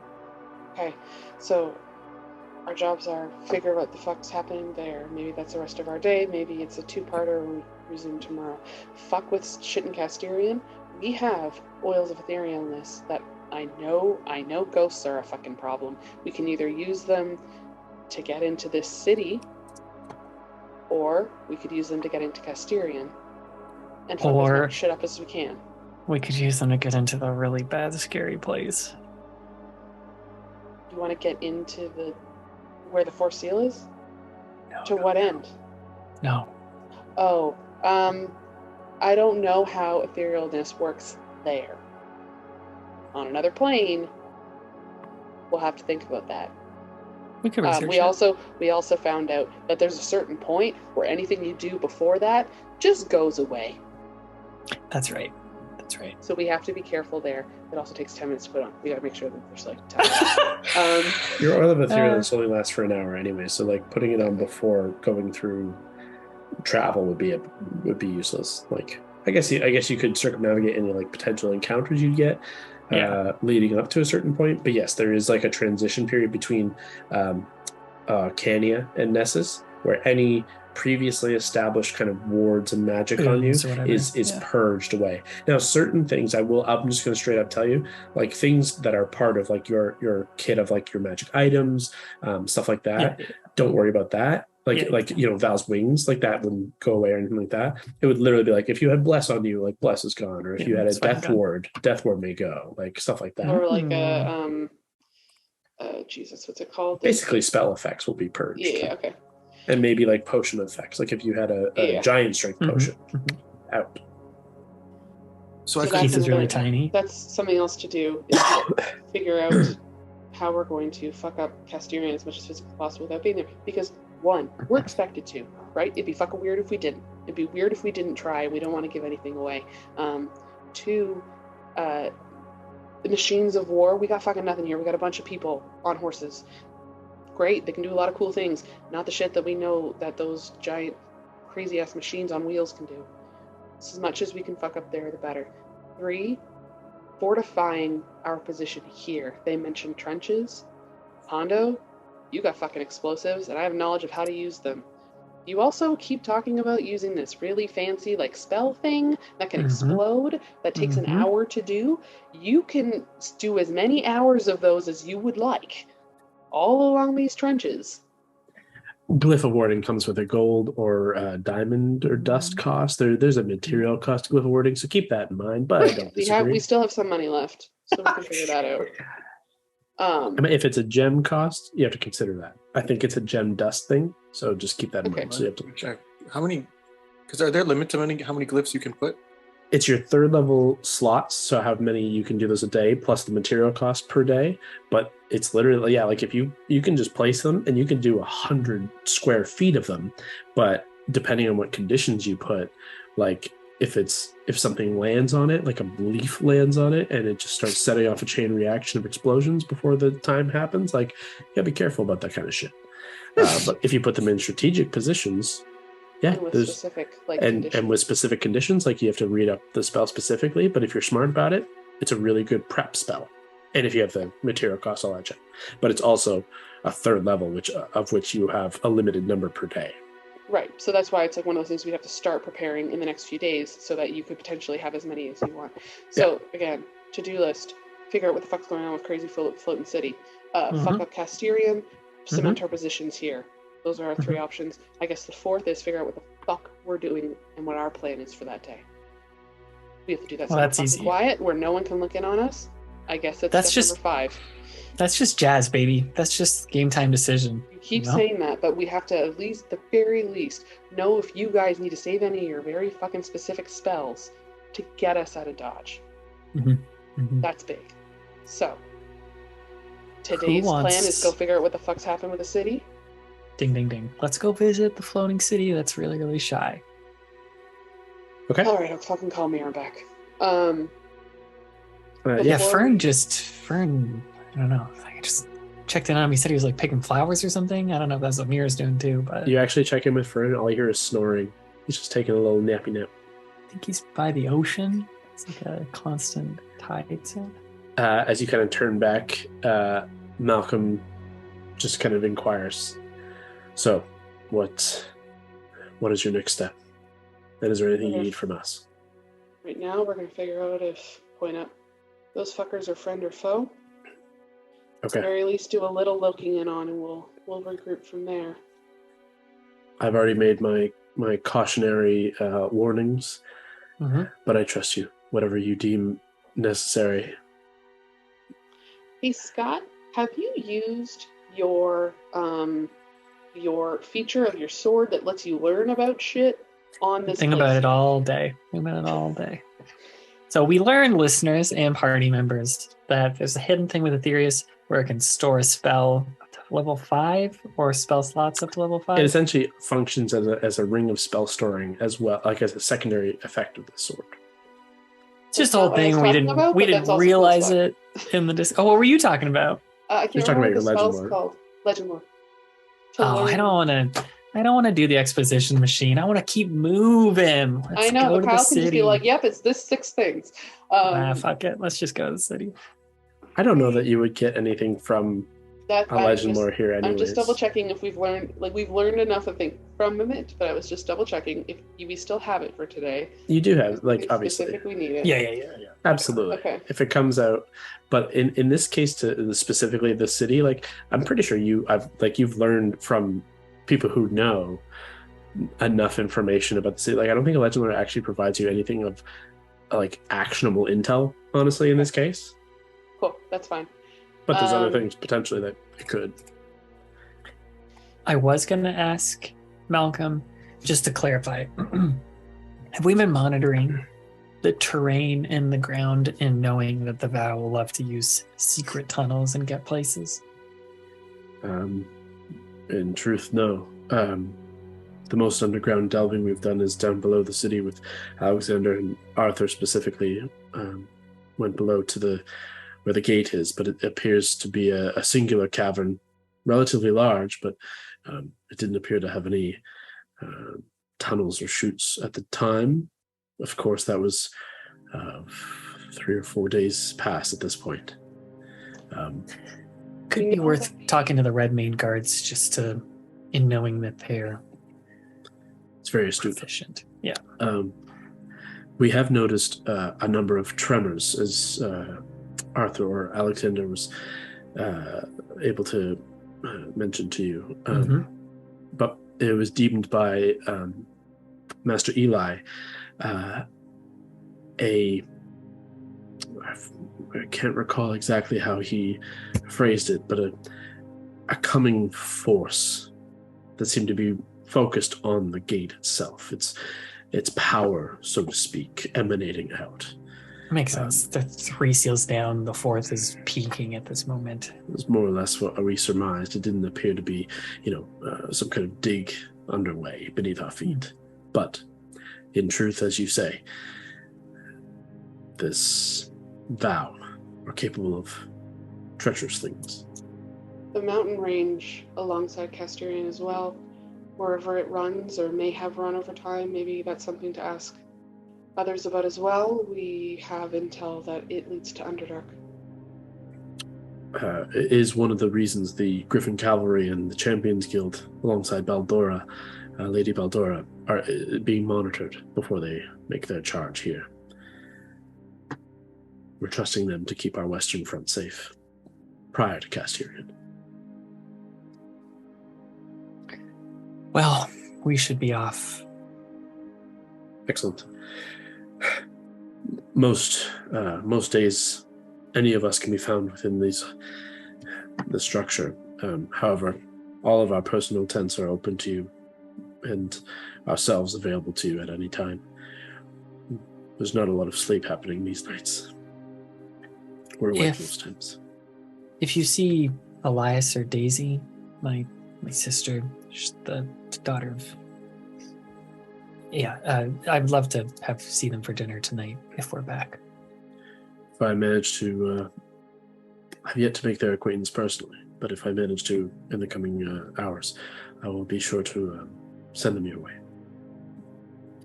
Gord once stole Daisy's heirloom armor, so it'll be great to reunite them and bring that up again.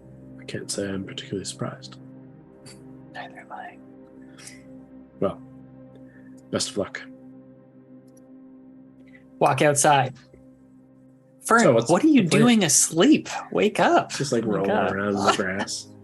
You're filthy now. God. You do actually note too, the grass on your kind of trek up here, it was lush near the waters, and as you got into the war camp, it's certainly been trod down and dead, and mostly mud within the war camp. It's just a lot of people moving around in heavy boots.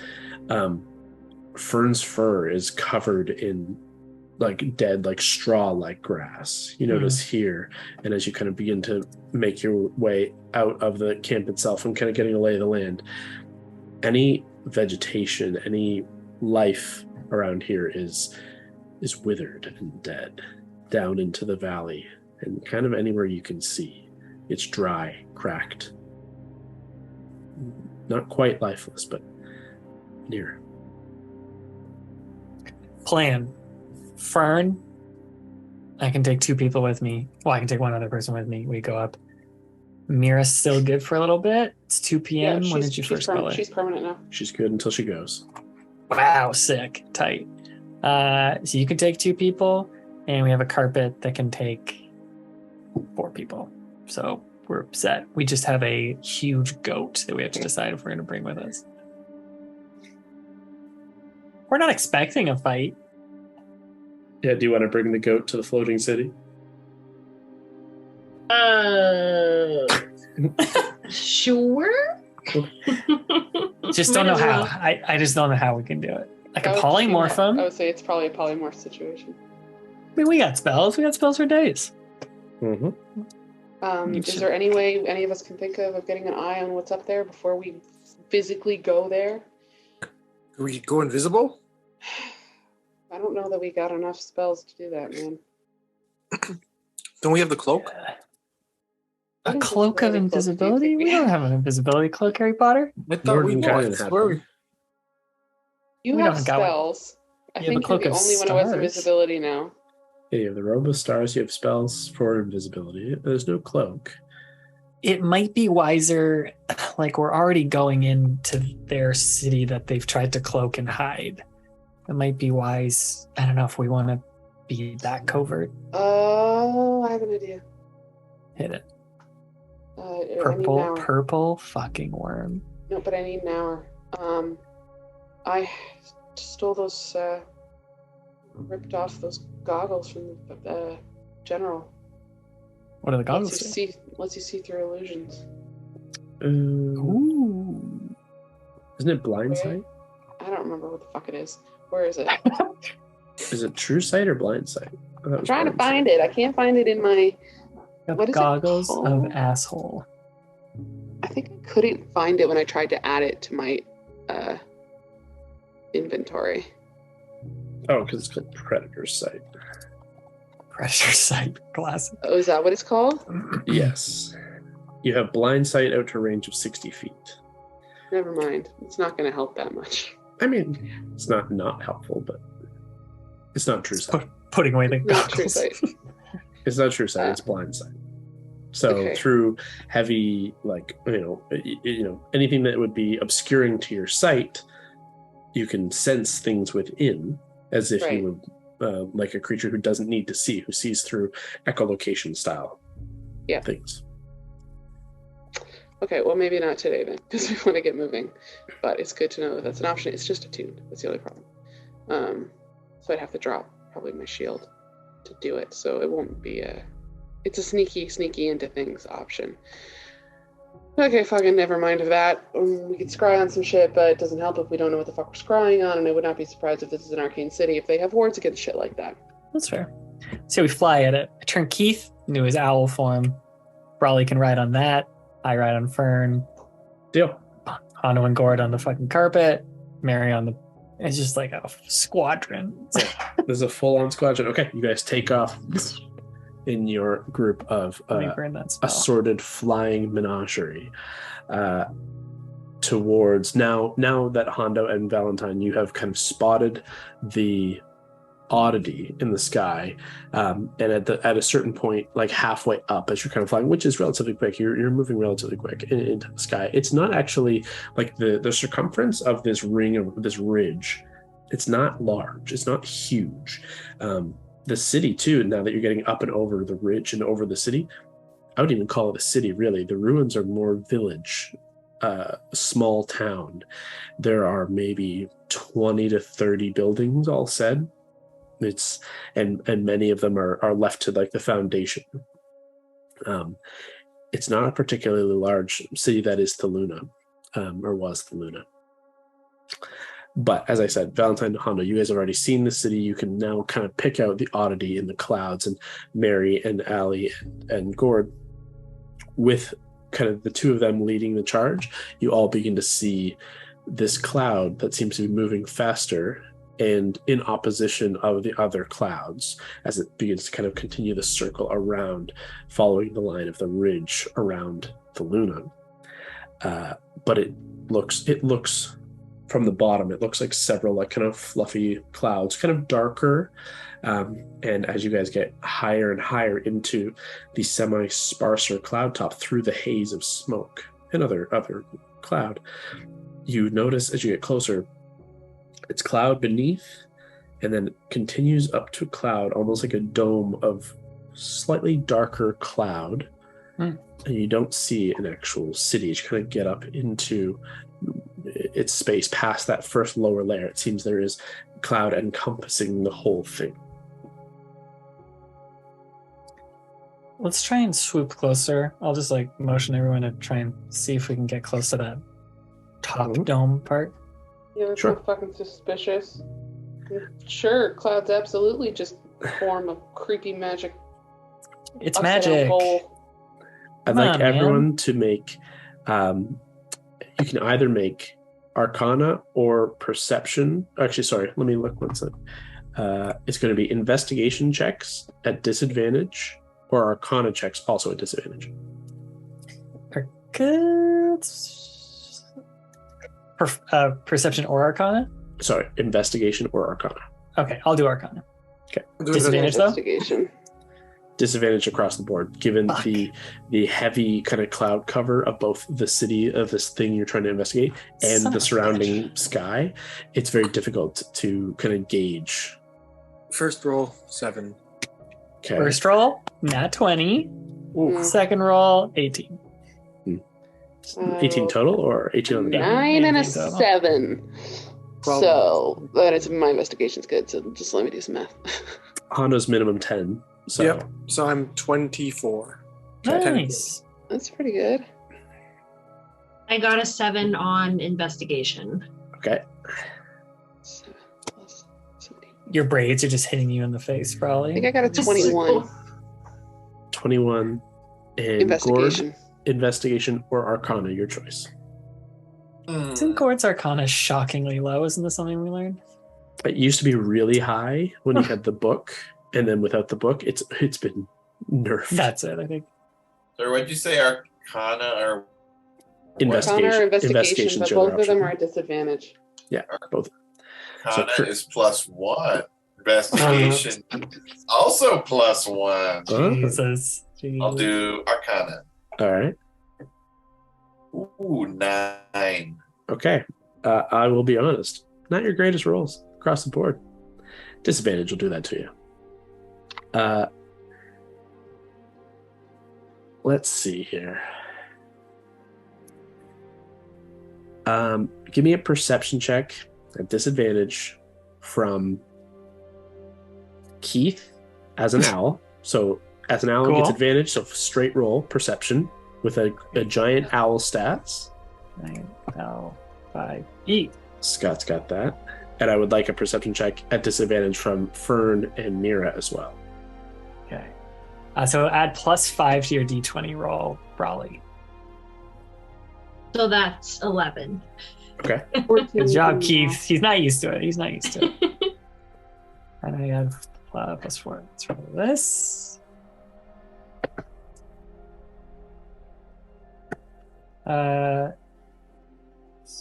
11. Perfect. Okay. And Mira? 14. Okay.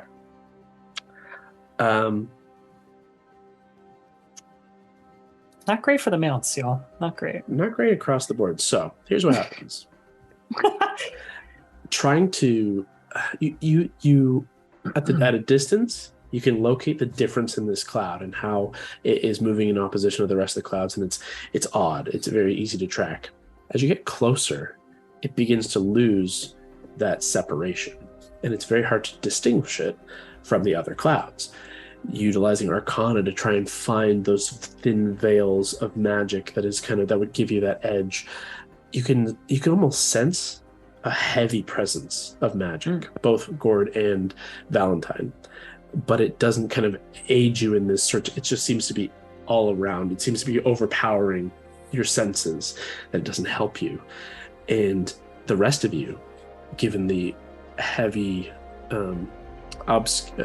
obfuscation of your vision, are suddenly taken by surprise when you all kind of collectively thud heavily against a physical barrier in the clouds. And I need everyone to make a dexterity saving throw. Alana, I believe you have some bonus to this as a cavalier. You're technically mounted. Sick. So, I don't know what it is in your class, but I'm pretty confident you have at least advantage on a dexterity saving throw against being thrown from your mount, because that's what's happening. Sweet. Okay. That's good, because my dex is terrible. There's a green +1. Oh, so do I. Fuck yes. Thank you, armor. Oh, cool. Oh, is that That's for your Advantage on effects on things that would throw you from 20. your mount. Okay. 20 for Alana. That's a success. Nat 20 makes it a 30. Oddly enough, it's a failure. It's weird. What? Anything above a 30? Success for Val. Honda, what was your story? There's a green. I was just asking. This green +1 on my saving throw section. What is that for? A green +1. Is it proficiency?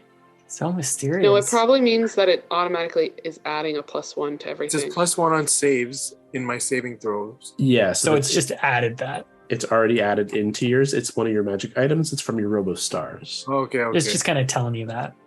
Okay. It just means your dex save should be 11, but it's 12. I rolled a 3, Okay. and I am +12, so 15. 15 is the DC, so you're very lucky. Ooh. I got Gord Mary, 23. 23 is success. Gord, dexterity saving throw. 13. Ooh, that is a failure. Uh-oh. Cat. So, Alana as a cavalier, even on this kind of stranger mount, as Fern or as Keith collides and like is rebuked. It's not like exactly like hitting into a glass wall. It's just kind of thrown. You clutch on tight. You're strong. Grip your thighs against the sides of his massive owl form, and you just both he catches himself in the air. Fern does the same, but rolls backwards, and in a practice roll, you already are ready to either bamf your wings out, or you kind of go weightless and just grab onto him as he kind of steadies himself. Mary, just with the armor and your connection to Mira, you're not even for a moment really thrown. As one, you bounce and together recover. Hondo, dexterous and sea legs of a ship's captain, you manage to kind of hold your own on the carpet. But Gord, you are you ding and dumb and thud your head against this odd nothing, and with the carpet itself, Hondo kind of steadies it for himself, but you go the opposite direction and are falling. I reached out, but I couldn't get him. I will give you a strength saving throw at disadvantage. No, just a straight strength saving throw, because you succeeded relatively well. No, you succeeded right on the dime. Strength saving throw at disadvantage. Yeah. Okay. A DC 15 will catch him.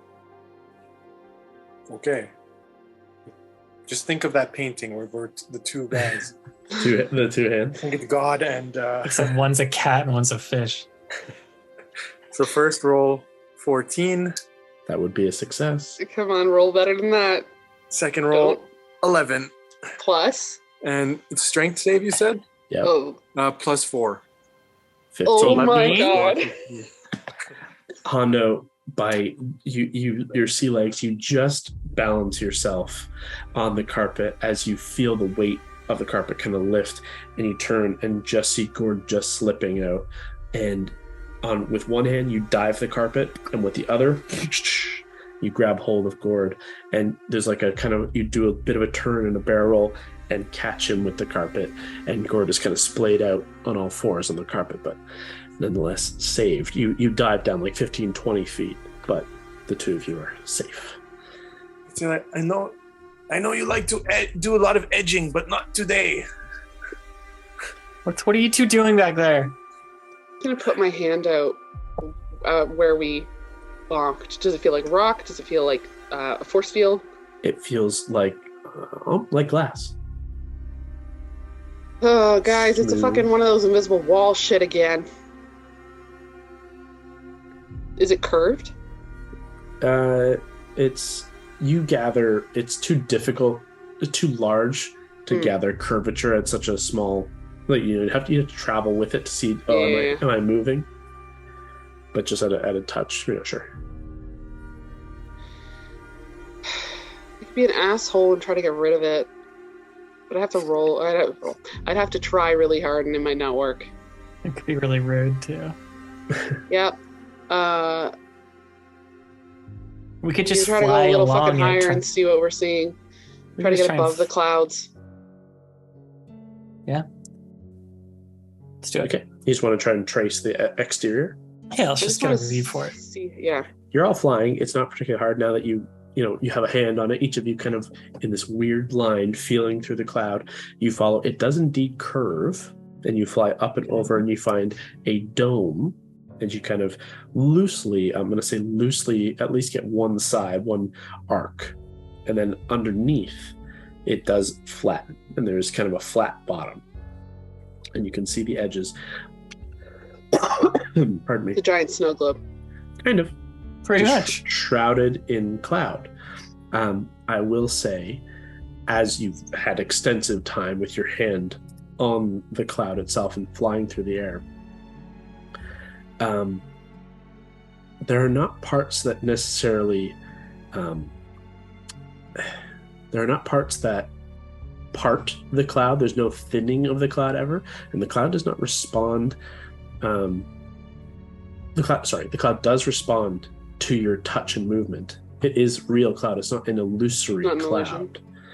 It is like a literal cloud that there's just a barrier within.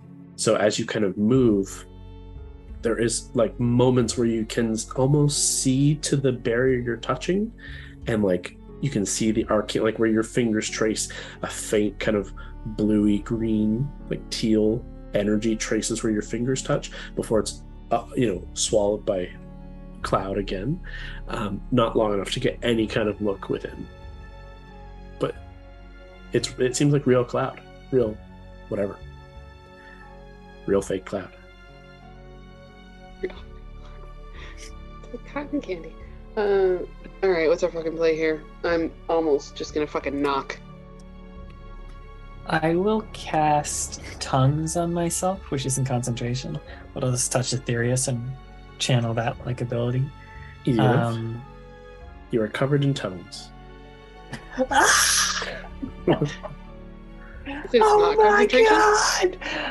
It's not concentration, no. Oh, tight. And then, I think I'll try and shout something like, we are friends seeking the Noldor Enclave.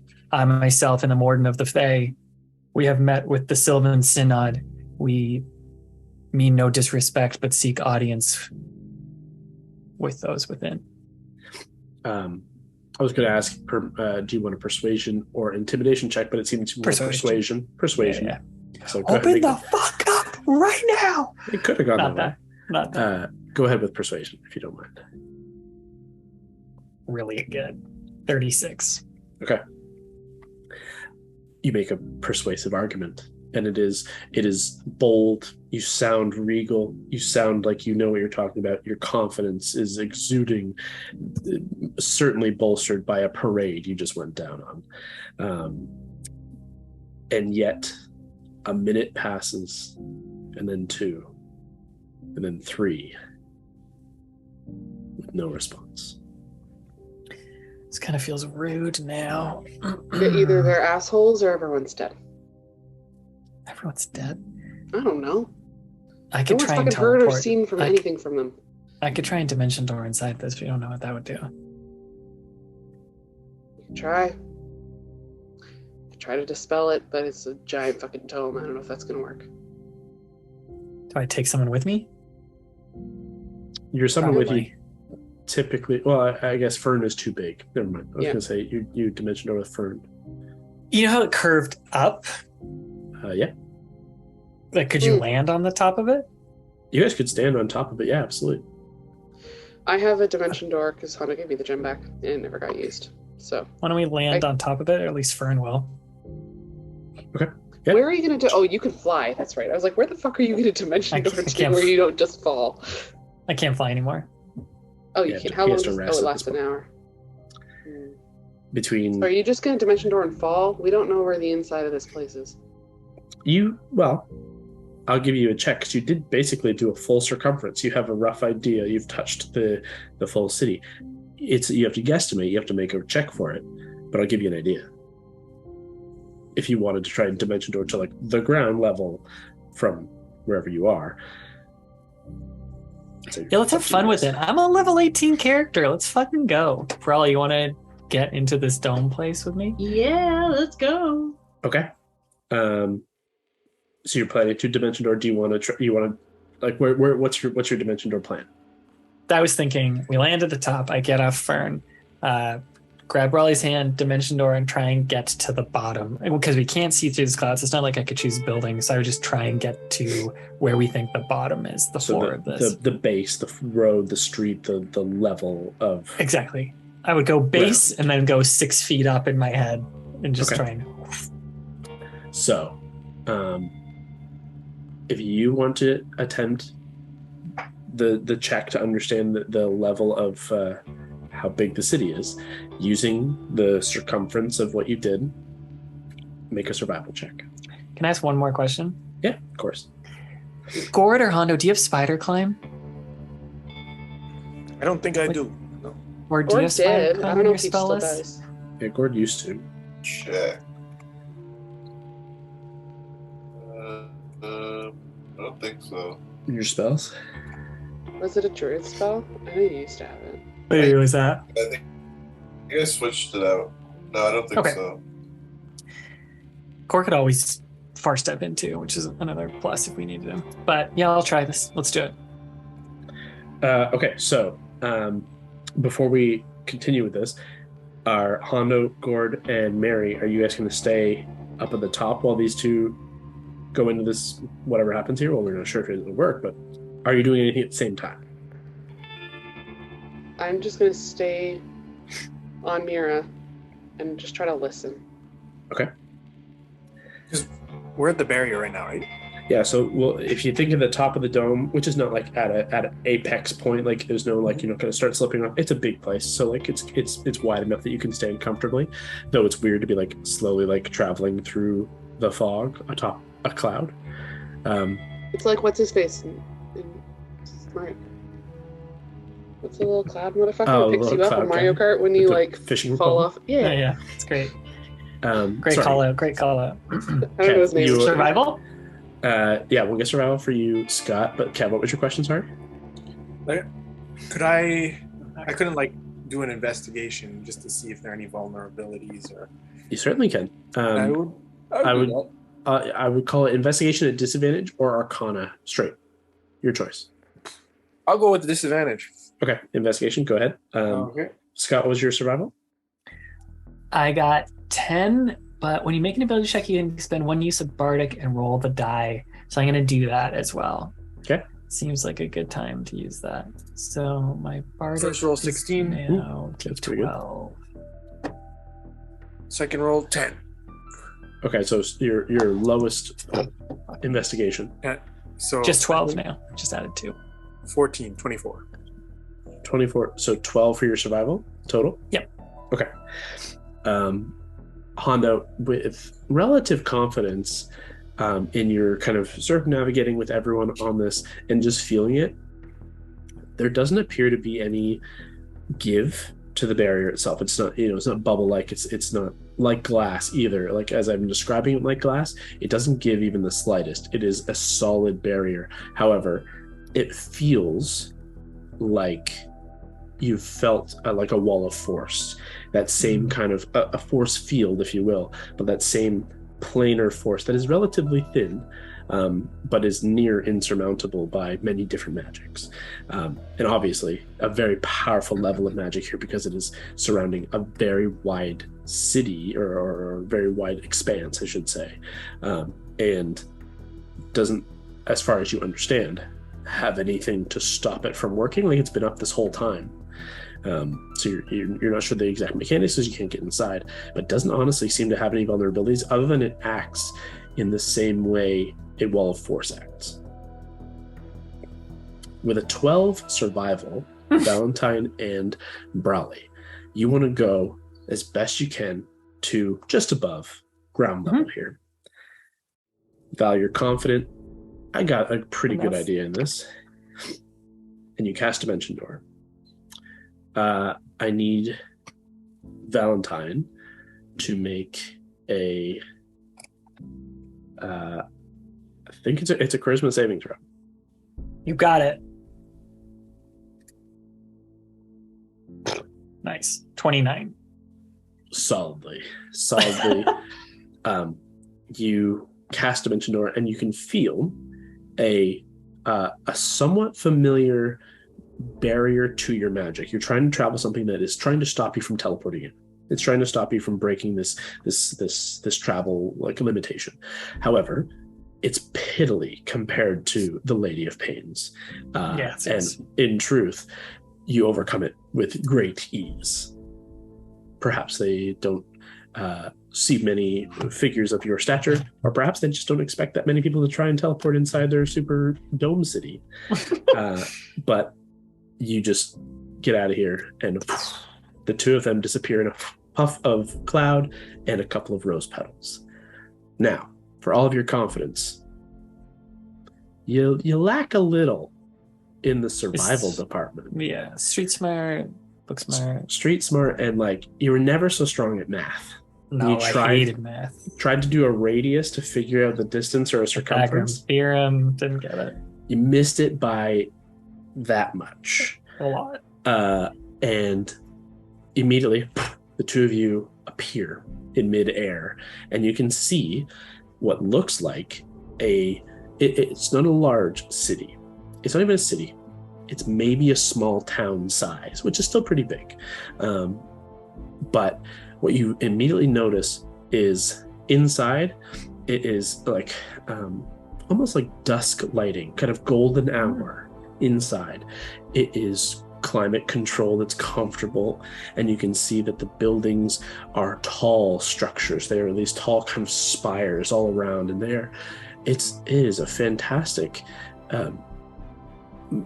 putting almost a level of futuristic into the style of what you see is this small town of impressive buildings.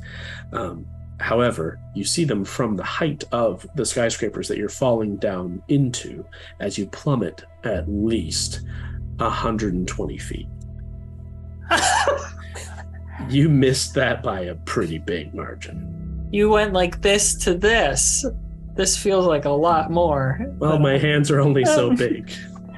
Is that enough time for an action? How much do you plummet? No, you fall 300 a second or something like that. Oh, that's or a lot. around. Oh my. Well, I'll confirm that, but 120 is certainly... Pretty sure 300 a round is what it is, yeah. Pretty confident in that. Okay, so it's not terrible. It's really not. For characters of your level, we're very... It's not the end of the world. We've done nothing today. You guys are all good. You're full up. However... Just let Brawley rage. You don't have time to rage, unfortunately. Look, I think no matter what happens, she's still going to have more hit points than you started the day with. You each plummet and scramble and fall and take 48 points of bludgeoning damage. As you collide into like kind of the side structure. You slide down one of that's kind of curved a little bit, and you slide in, and it kicks you off, and you tumble and roll into like the side of another building, bounce off, and just kind of clamber hard into perfect cobblestone street that is now dashed with your blood. And as a part of that, I'd like both of you to make Constitution saving throws. I say that as my child. Is this con to make concentration, by the way? Actually, it wasn't, but you're gonna have to do that next. So this is going to be first. Just one concentration or straight roll. Yeah, straight roll. Which actually is going to be the same thing because I was going to do half the DC. So you took 48, so the DC is 24. 29 for the first one. Okay, so you do not take a point of exhaustion. Constitution saving throw for you, Elena. Okay. 15. Okay, so you do suffer a point of exhaustion. by literally your body like breaking under the impact. You take 1 point of exhaustion, and now a Constitution saving throw with advantage for your concentration, DC 24 to concentration. Wow, this is so good. Okay, 28 for the first one. I'm not even gonna roll next one. No, you're fine. Oof. You maintain concentration on the spell. Thank God I took Resilient and Con last game, and last level, it's fucking changed my life. Pay enough. Whew.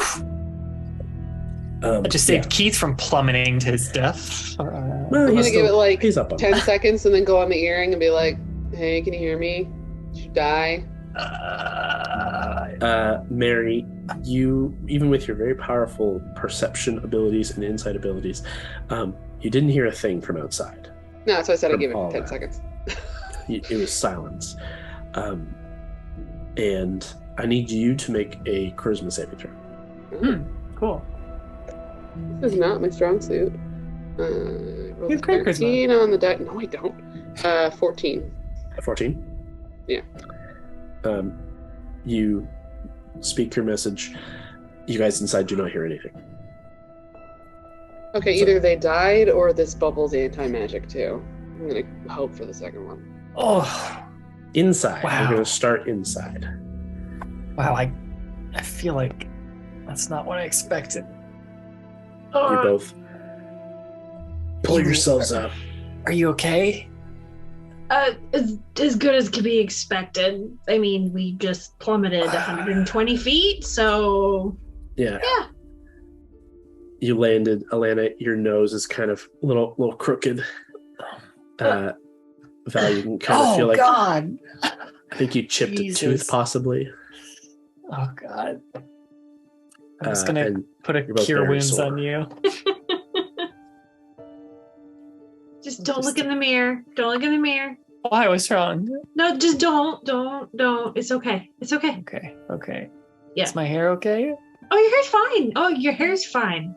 Okay. Yeah. Do we see anyone? Make a perception check. Drag myself to my feet. I think that was low. 17. As you pull yourselves to your feet, and you guys are standing in, it looks kind of like a main street. It's relatively large. And as you look around, it is kind of quiet. Yeah, you don't see anybody. There are buildings they're not shops or anything. They just seem like there are various towers. There's a park that is kind of nearby with this like massive fountain that is like trickling water. And it's empty. There's nothing inside. You don't hear any animals, which is not particularly surprising given the dome nature. It's this kind of dull sound too, like everything is dampened a little bit, which makes it even odder, just generally. But yeah, you don't see or hear anything. Can I try and go on the earring to say, can you guys hear us? Charisma? Make a charisma saving throw, yeah. Not great. 21? Or sorry, 19. Sorry, 19. 19 is a success. Yeah. Who did you send that to, or did you open channel? Just open channel. Yeah, you all hear that. And you can respond. What'd you say, Hunter? I just said we can hear you. You do hear the response. Great. Can I try and send another one and say, if you want, teleport inside, but I got the math really, really wrong. Another charisma saving throw, please.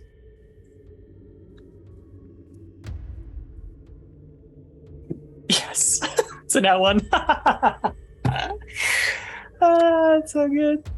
There's no further response from you, and outside you just hear that, and so at least they're alive. Yeah, they're probably working on it. Okay.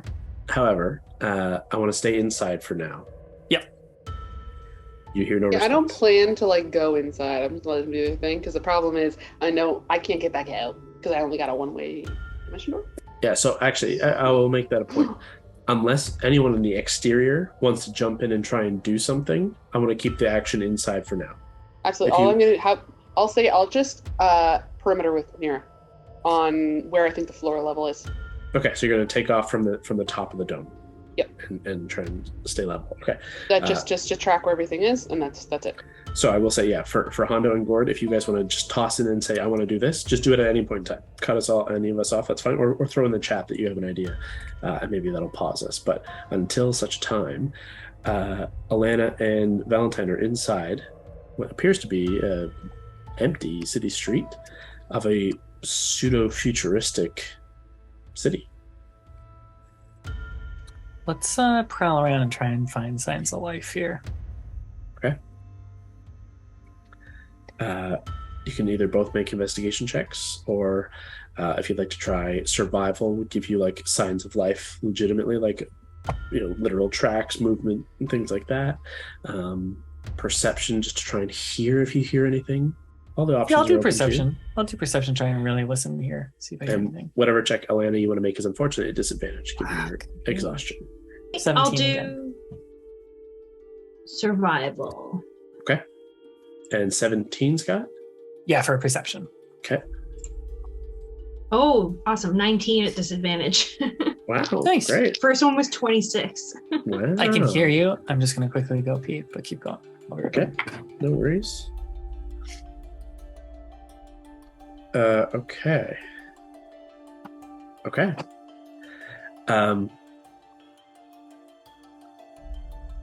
You both just begin kind of walking through these streets, and you watch Valentine just kind of keeping his ears kind of pricked open and just always kind of moving the head, trying to just catch any kind of sound, as you are specifically looking for signs of like recent movement, tracks. There wouldn't necessarily be mud here because it doesn't appear to be weather here, but some kind of obvious sign of life. And you guys travel for a couple of minutes, 5-10 minutes, and because you dropped in basically straight to the middle of the city, and we're just going to travel in a random direction because why not? Within 10 minutes, you're nearing the edge, and you can see the edge of the city, because rising up you can see the dome. You can see kind of a faint golden kind of rise of energy, almost like a rising sunlight that you can see, but it's kind of always flowing a little bit. You can always kind of see this flow of energy, and you can see now that it's kind of that you're looking, you can see your friends standing up from beneath.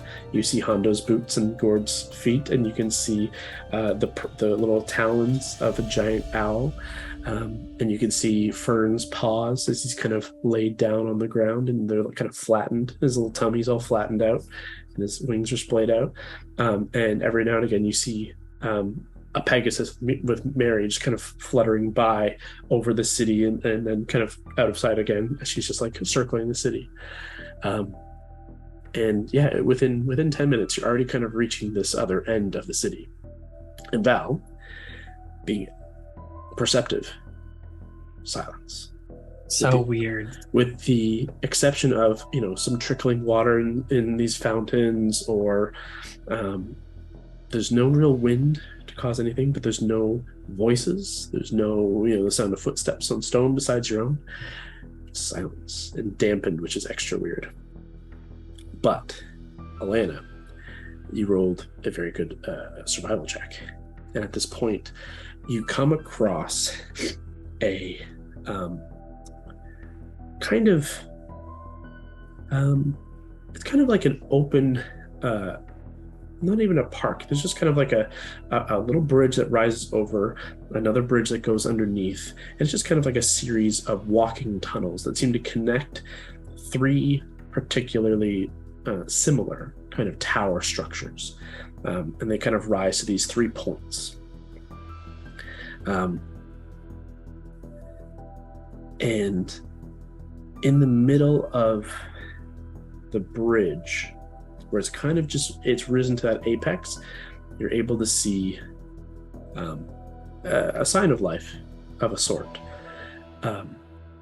You see a smattering of dried blood along the edge of the handrail that you're kind of about to go to the other side of.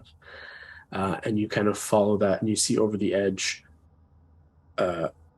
gouts of blood have caked the sides over this kind of bridge down into this series of bridges that you can't quite see at the base what is down, but it's like kind of a series of bridges that does seem to spiral and stairs that slowly kind of spirals down, and you're not sure where that goes. You can't quite see, but they're like, if someone took a bucket and dumped it over the side, and it's scattered across the side. And with that survival as well, you can see there are tracks of blood, footprints, and some streaks along, kind of leading to one of these towers, kind of the one that's a little off to your right, but kind of ahead. Which way do you guys want to go?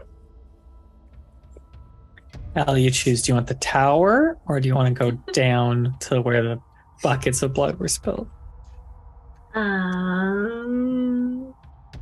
don't like the look of the blood, personally. So I'm down going to the tower if you are, but it's up to you. Yeah, let's do it. Let's follow the bloody tracks to the tower. Okay. You guys kind of begin walking out into this kind of open space, and you can see indeed now openly one very clear path, but then several more begin to kind of come into your vision, coming from other side streets and other from the other tower. You can see there are trails of like lines of blood, and then boots that are bloodied, and several sets of obvious boot and drag marks, bloodied, that is dried. You're not sure for how long, but certainly a bloodbath went down here. You guys get to the exterior of this tower, and there is kind of a double door that is currently closed. It rises in this kind of loose, like almost like a spaceship kind of like configuration is kind of how I would put it. But its exterior is kind of like smooth metallic, kind of like a platinum-y metal. So no like handles or anything like that? On the door itself? Yeah. There are handles on the doors, but the exterior of the tower itself doesn't appear to have any other windows or balconies or anything like that. It seems like this is the only and obvious entrance. I'll just like look at Brawley like this is some spooky shit, and then I'll just place my hand and try and turn it to see if it's unlocked. Yeah. It unlocks, and it does give, and swing inward if you wish to swing inward. Yeah, I'll just take out Aetherius, get my shield ready, and then start moving in. You draw and you kind of poke inward. Immediately wafting out of the door, both of you get the scent, that tangy scent of blood and death. It very quickly washes over you. And you slowly kind of take a couple of steps inside and look about a space where you can see a bloodbath was here. There's a spiral staircase in the middle, kind of like a spiral tower that leads up to the several different layers.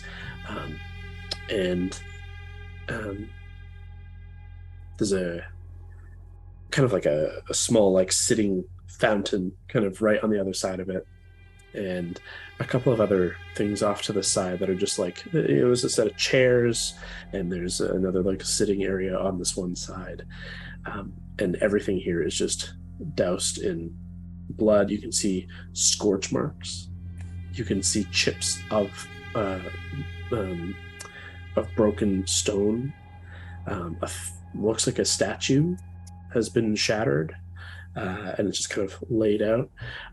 You can see bits of the metal of the walls in certain areas has been like completely like melted and warped, but still like kind of holds its greater function, and areas that have been charred, and all along inside here, but still no sign of life.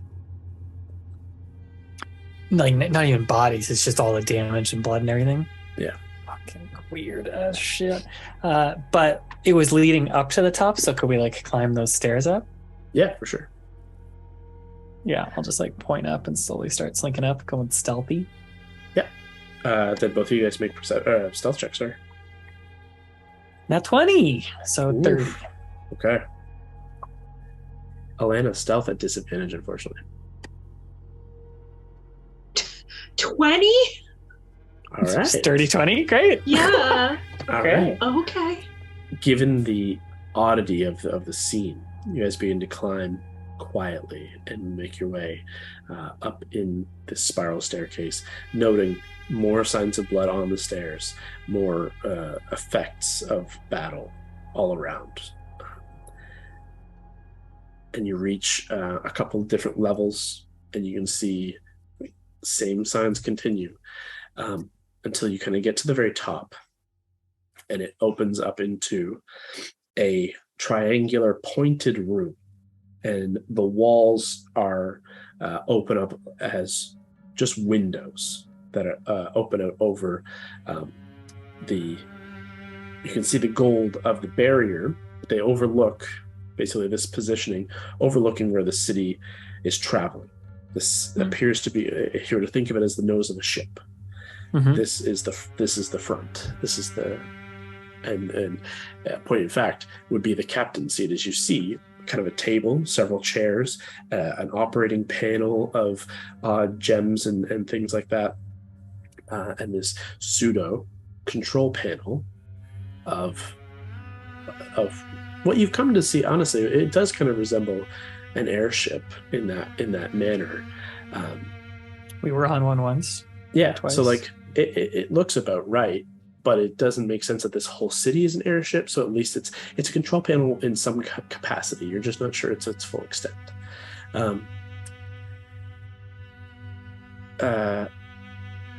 What's your passive perception, Scott? 25. Okay. What do you do? Carry on. Mm-hmm. Is there anything in this place, like a captain's log or a button that says take down cloud barrier or anything like that? You want to go and inspect the panel? Yeah. Okay. Go ahead and make... I'm going to call this an Arcana check. Okay. Just straight roll. 23. Okay. The language here that you can see in some of these panels and things, there is language to it. And you have tongues cast, which certainly helps. And it kind of helps you understand what you're reading. But you probably could have sussed it out as it's like an archaic Elvish, like an offshoot of an Elvish language that you know, this like popular form of Elvish, as if they tried to like do their own version, so to speak. And it's a little different because it's Elvish and arcane like language in one language. They blended the two forms of Sigildry and Elvish into this new form of Arcana Elvish. Cool. And it is a control panel of sorts. However, it doesn't control. You don't quickly find anything that says anything about the barrier, anything about the cloud control, anything illusory, anything protective. Honestly, what you come to find, this is it controls like the internal like lights, like the projection of the it's like the weather, the lighting as in the sun and moon. There is a control for water, pulling from like an elemental water. There's elemental fire for heat. There's elemental earth that controls like the plant life and growth in the city, and elemental air to give, if they wanted to, wind and things. And an offshoot of that wind is like these wind. You can tell that there's kind of like wind, like tunnels for travel purposes. Cool. It's like primordial elemental control within the city.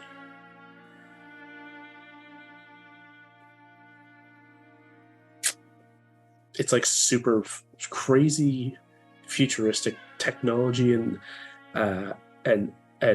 magic blended into one. But when you said when you say wind silent tunnels, people. when you say wind tunnels for travel, do you mean like the whole place travels, or do you mean for people to travel within the wind tunnels? It seems more like there's a breakdown of like several different wind tunnels or wind tubes that can be activated and moved here, and you can actually like change the direction of how to move things around the city via these like wind cool. tunnels. It's a crazy thing. It's nuts. I will actually, you rolled relatively high, and given your usage here, there is a way to get things out of the city with one of these tunnels, almost like a waste disposal. Interesting. I'll just note that. Brawley, are you doing anything, or should I just keep moseying along here? Yeah, no, we can keep going. Maybe I'll take one look out over the city from this vantage point and just see if I can see anything else. Go ahead and make a perception check. 29. 29, that is very high. I also want to point out to all parties, about a little over a half hour has passed. Okay, great. From Dimension Door down to this point right now, a little over a half hour, 36 minutes has passed. Yeah, Keith's polymorph's probably going to drop soon. It would have only taken you 5 minutes to travel relatively fast from base to top, so 20 minutes left on the polymorph. But that is going to fade, so something to keep in mind. Secure the owl.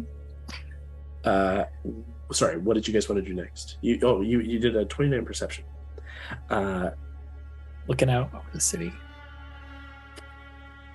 I'll give you two options, actually.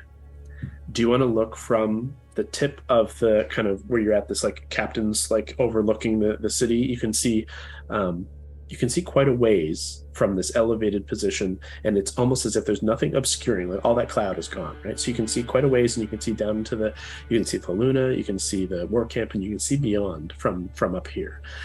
Or you can take that same perception from the atrium overlook that would look down into the city. That's what I wanted to do. Okay, so as you guys kind of come back to the stairs, you kind of see on the other side of the stairs a kind of walkway around that gives a view back into that courtyard you were in, the other two towers, and the city beyond. Yep. So you kind of come over to there. 29. As you guys are standing there for a brief moment, admiring a really architecturally beautiful city, marred with some blood, but yeah, there's a lot of blood, but that's how it goes. This is another day. In the tower to the left of you, right from when you first came in, you see movement. At least you think you see movement. You could have sworn you've seen at least one or two things in like an equal distant viewing spot, just over there, and then dark to the sides. How far is that tower? It's across the courtyard, like 500 feet.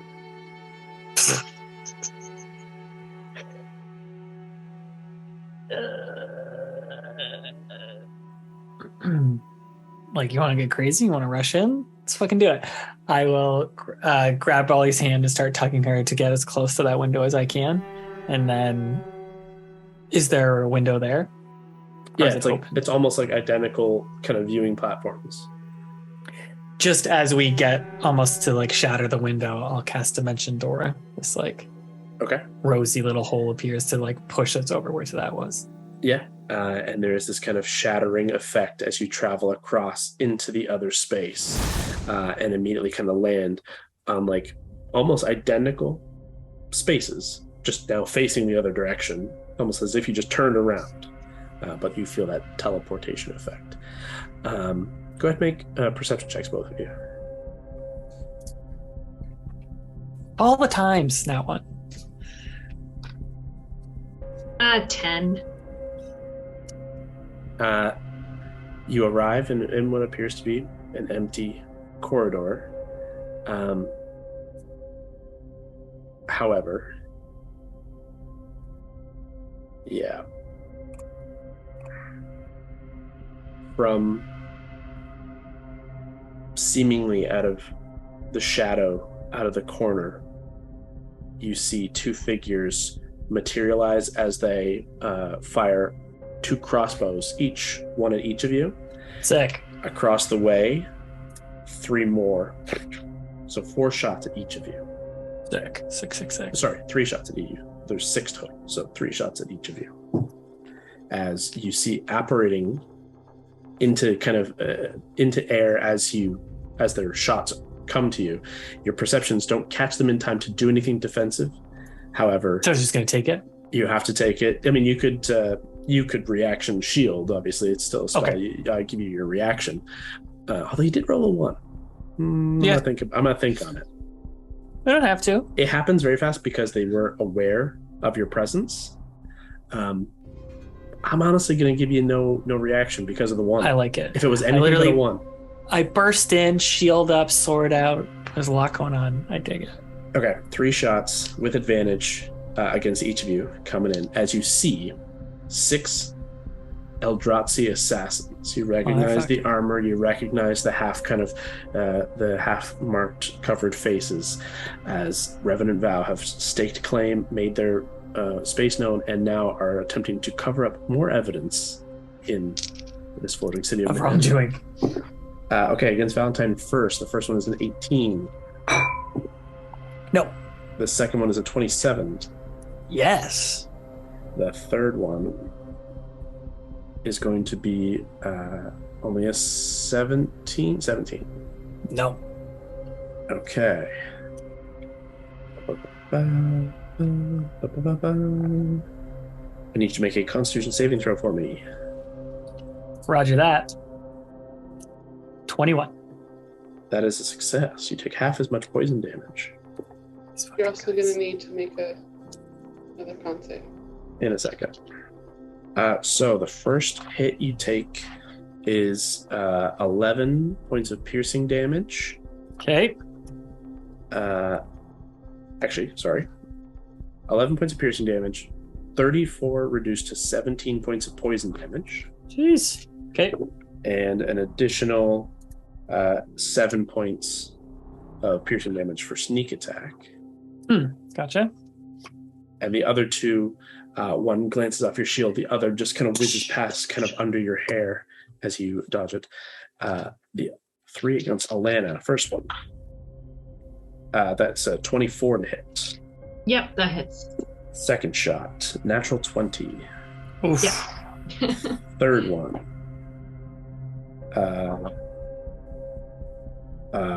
15. Nope, does not hit. Okay, so I need 2 con saves from you, and I need a concentration check from Valentine for a total of what we do 17, 28, and 7 is 35. Total of 17 con save for you. 18 con save. There you go. Jeez.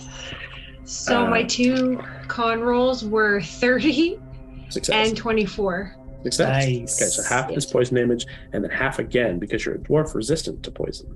So quarter of the poison, but you'll take the full sneak and crossbow. 7.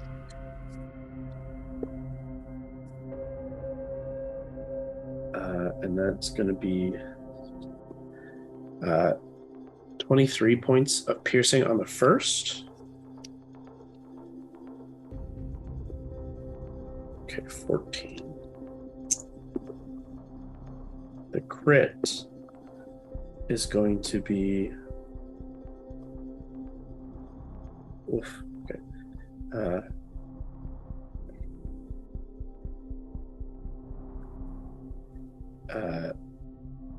42 points of piercing damage, and then the poison damage is going to be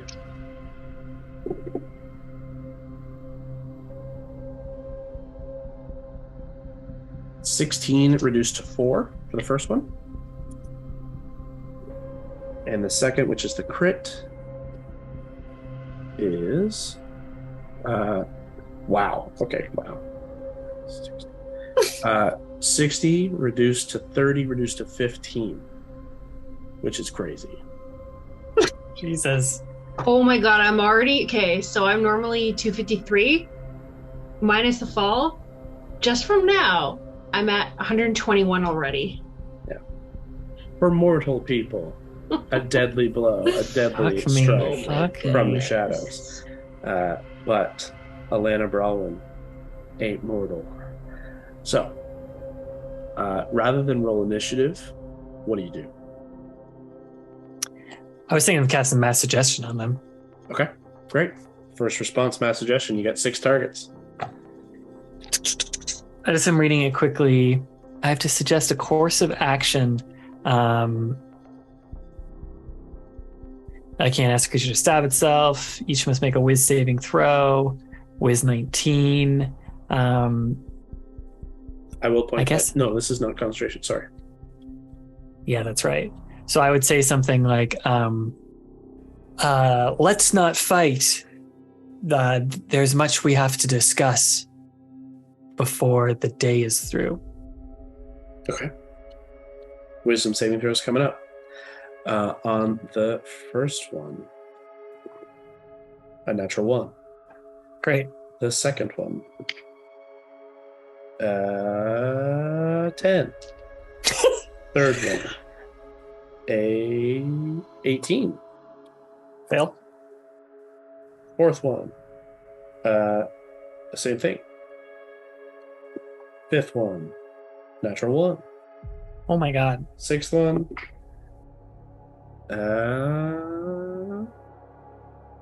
fuck is that? 19.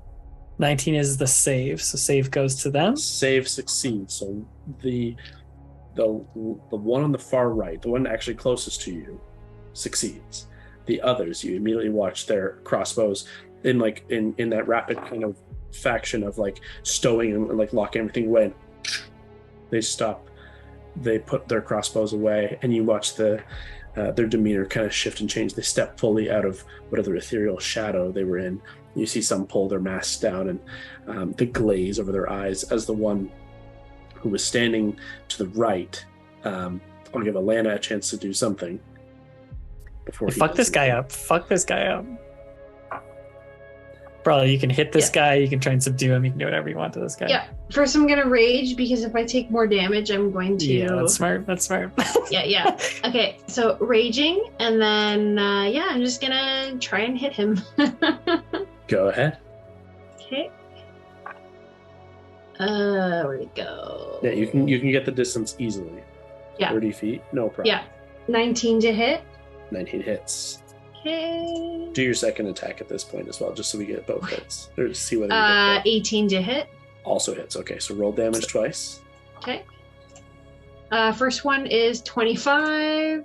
25. Second one is 18. Okay, he will use a reaction to reduce that first hit as he kind of curls into the blow. So a total of 30 points of damage. That's your 2 attacks and your bonus action. Are you just gonna hold your spot right there? Yeah. You watch as he takes that first blow and kind of curls into it, spins and stands. You hit him hard in the gut, and he kind of doubles over, like coughing. And if he wasn't wearing kind of a mask, you imagine, would spit out some blood. And you watch the crossbow that he has in his hand. He just kind of throws to the side as he draws a short sword and spins a dagger. You can already see the poison at the tip in the other hand. And he looks at you. And if that's the end of your turn, you use pretty much your full stuff. We'll come back to him as he is going to use a bonus action to disengage from you. Smarty pants. And he is running. You watch him just begin taking off 30 feet. And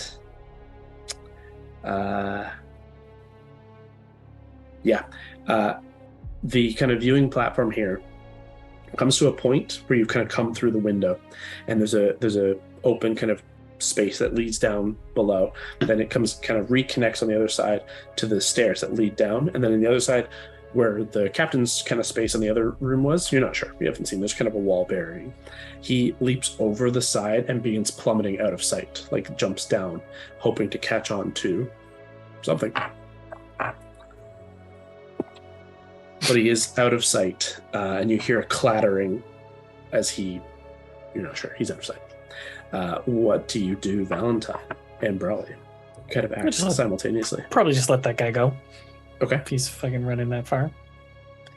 Alana, if you rush over to the side, you can see he's dropped at least 2 or 3 floors and like is hanging off the side of like the stairs, the spiral staircase. It would take a significant amount of move to get down to him. And he's like 2 floors from the bottom. You go, Brawley. And then I was going to say, can I like throw something towards his head to like knock him out so he just stops running? Because I don't want him to go and tell anyone. You can throw your hammer. Okay. Your hammer throws and it's within range to hit. Okay. So you can do your whole damage. And I thought you meant he was just gone. I didn't realize like if I moved, I could see him. So could I move and try and attack him? Sure. Yeah. Sweet. I'm going to launch. Now I have 4 Eldritch Blasts. So let's just fucking do it.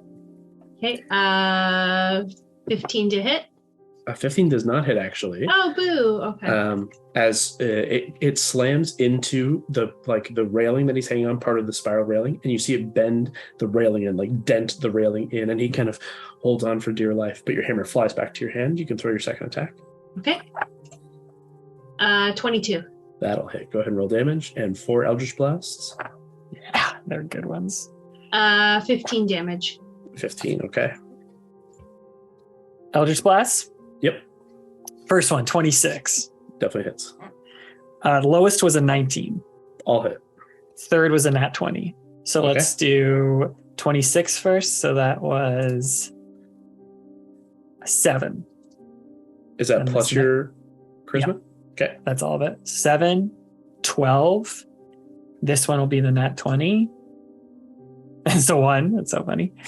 So 7 again. And then last one is 9 plus 5 is 14.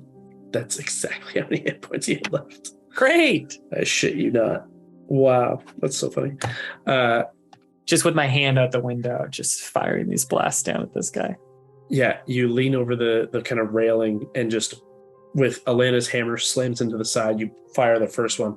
And as the hammer kind of cracks through the one arm and he kind of hangs off the other, clutching his arm in, he kind of turns to look up and you see the dagger kind of tumble out of his side as 4 Eldritch Blasts just drops and you hear a thud down into the atrium below. You have 5 suggested to kind of converse with you until the end of the day. Eldrazi assassins.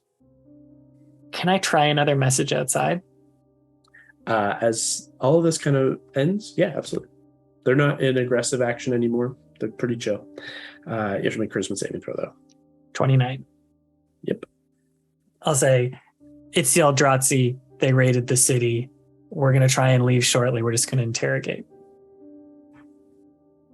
You guys can respond to this. Everyone hears all of that? Are you fucking kidding me? We need to come in? Do you want us to come? Fuck me. I'm going to try again to talk to them. Mm-hmm. Charisma save. Can I say it first so then I don't know if it succeeds or not? Yeah, sure. I'll just be like, no, it's chill. We'll come out in a second. It's actually a bloodbath inside, but we're okay. And we'll see you in a second. Is 18 a success? It is. Okay. You all hear that and you can respond. So long. A long sigh over the message. Her day, it's not a good day.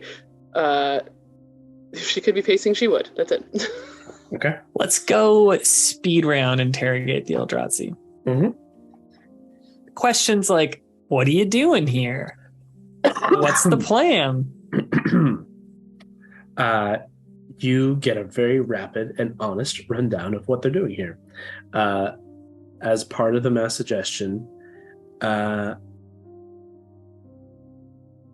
technically, you didn't say truthfully in your wording. Yeah. So, what I'll ask for is I'm going to ask for a flat persuasion off the rip. Oh, not great for me. 19. Okay, that's still pretty good. So that I'm gonna do this, and then I'll ask for both of you insight checks to gauge the truthfulness of the following responses. 23. And Elena, unfortunately, at disadvantage again. What was that save, sorry? This is an insight check, but unfortunately with disadvantage based on the exhaustion from slamming into the ground. From falling. The falling exhaustion. 8. Okay. 23 and 8. Okay, no problem. So, you hear between the 5 of them answering kind of in part over each other. They were sent here by the Harbinger of Famine to gauge the interest of the Nolder Enclave in switching sides, as it were, and entertaining the possibility of seeing true potential and true power drawn from that which they have watched for so long. You hear, with positivity on their side and confirmation of truthfulness, there was a decent amount of response, a positive response from these individuals. However, those who rebuked this offer were dispatched and will be sent to rain down a little parade on the festivities on the day.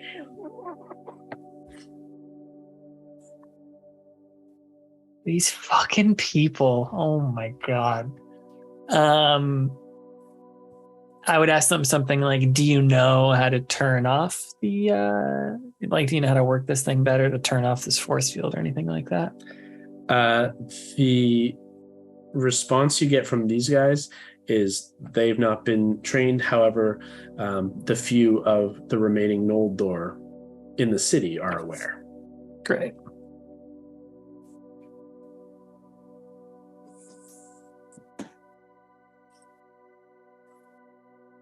Why am I writing it down in a handwritten note now? Who knows? What was the plan until then? Are you guys just going to hang out? Yeah, hold position unless we hear anything from the Harbinger of Famine, Harbinger of War, or the soon-to-be Harbinger of Death. How do they talk to you? They all just kind of look at each other and just say, mentally. Gotcha. Cool. We do that too. It's fun. Any, what kind of numbers you guys working with here? You get a relatively varied answer there. For whatever reason, this is the lie that they try to shroud. Sure. However, you see through. Let me see, actually. Yeah. I think you'll still see through them, but they are still trained to deceive. Not so well, though. They do try to shroud the truth, and you get 5 different answers. Each of them says something different.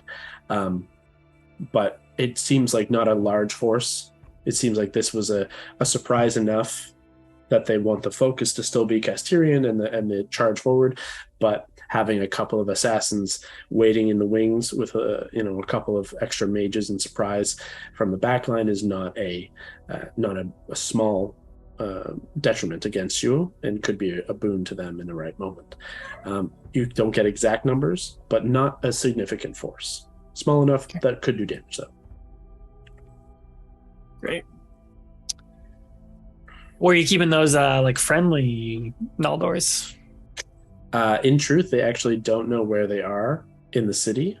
Cool. They just know they're in the city, and you feel confident that they're not keeping up on them. They're either with somebody other of their crew, or they're on their own. They're convinced they've trust, and they say, as part of that initial explanation, they've taken the oath, the vow oath, or the Revenant oath, however you want to look at it. The Revenant Vow. A spooky, scary oath. I think you have come to find that the Revenant Vow members take a Revenant Vow as part of their allegiance. They can't break. It's like a contract. It's like a devilish contract kind of situation. So they're what I'll say is what you know is those who take it are loyal to literal death. To the cause, to the crew. Sometimes beyond it. And certainly beyond it, as is the Revenant Vow. Great. We have a few more questions. I mean, we have the whole day to get to know each other, so we just wanted to carry the conversation going. I just have to speak to my associate for a second. I will point out one thing as you kind of break this conversation. Your polymorph is about to break. I can't recast it. I don't even know where Keith is. No, you could have Keith landing on like the top of the circle so Elena could get down. So he's standing. Outside of range though. No, but I mean, like if he polymorphs, he's just going to be standing on a dome. Yeah, he's safe on his own. Yeah, I will try not, flying still. Yeah, I will just try and say like my polymorph's going to end soon. We're going to try and come back. Let's see if this works. What is this one? 22. Yeah, you're fine. You guys hear the polymorph is going to break, but they're going to try and come out any second now. Raleigh, what if I made you into an owl now that Keith drops? I fly us up to the roof and then try and dimension doors out again? Could I dimension door a giant owl out with me? It has to be the same size as you. Scott, you a can giant probably... owl is large, so no. You can dimension door from here, though.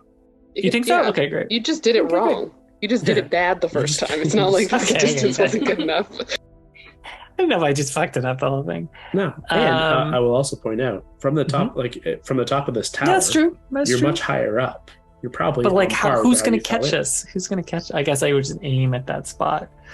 Oh, it's so much stress. I just fell once already. Okay, let's pour in a lot of healings then.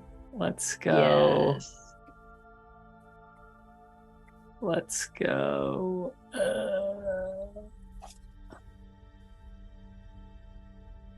I'm going to use a level 3 heal on myself. Oops, that's this. That's not that great. 18. I'm going to use a level 3 heal on Brawley. Brawley, you got 17 back. Oh, thank you. I'll use another level 3 on me, so that's 22 to me. And then I'm going to try and dimension doors out. Okay. You can see where you're going this time, so it's a little easier. The DC drops significantly, and I will allow you to use perception or investigation rather than survival to gauge the distance. Perception, baby. Whew, thank God. 23. Okay. 23. Yeah, that's confident enough.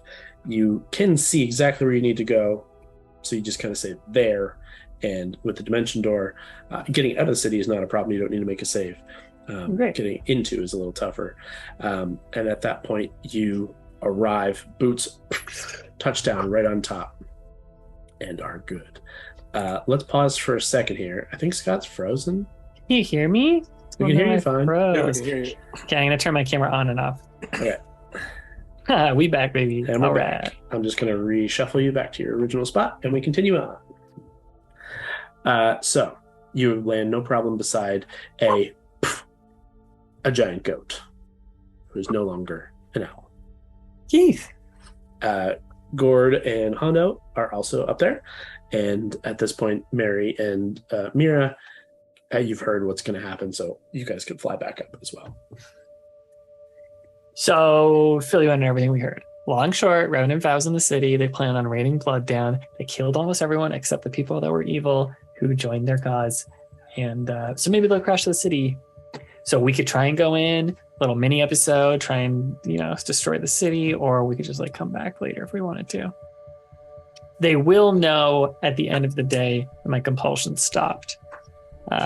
So they will know to report it to whoever the fuck they're supposed to be reporting to. Yeah. So if we wanted to, we could go back in. Gord has a teleport. He could teleport us back in, and we could just try and kill these guys quickly. We can't let them fuck us up from yet another front. We're gonna have to deal with it. All right, let's just go back. You want to just go back in? I can dimension doors. Brawley has a dimension door in the Cape of the Montebank. Gord can fire step and then fall a lot.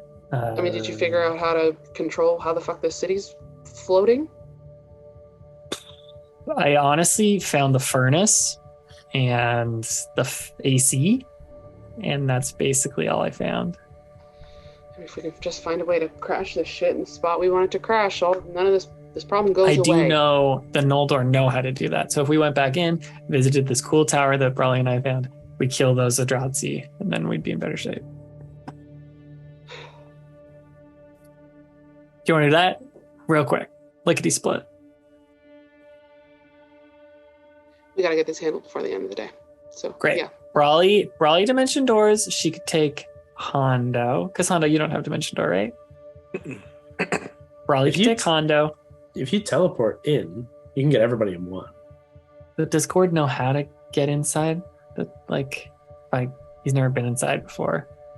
No, but it's the same challenge as Dimension Door. You no longer see where you're going anymore.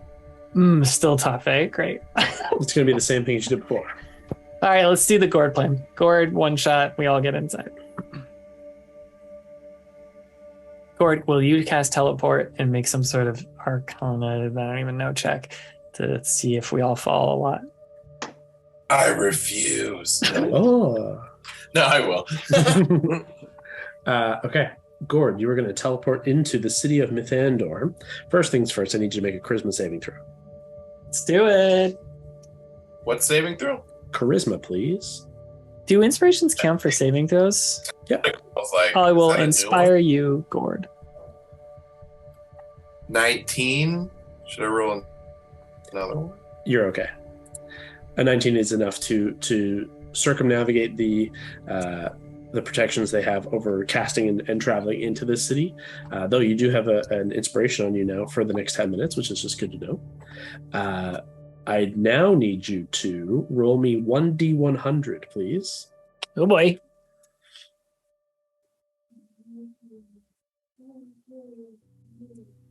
Is there D100 on this thing? Yeah, there is. It's in the middle. The two of them dice beneath the D10. And this is you, Gord, rolling it. What number did you get, Gord? Just one? 1d100. 60. 60. I swear What? I thought you were going to say 69. What does it mean? 60. Okay. Ugh. Okay. All right. Hang on. Hold, please. Hold, please. Ooh. Okay. Gord casts teleport through Azur's Fate with the description of the city from inside by Valentine and Alana. You get a rough distance. However, Valentine's not good at distance, and Alana is very good at distance, but with that exhaustion and the broken ribs and the concussion, just not helping. Gord, you just trust in the magic, you trust in your friends, and you all... are you teleporting your animals alongside you, just out of curiosity? Yeah. Oh. Yes. Okay.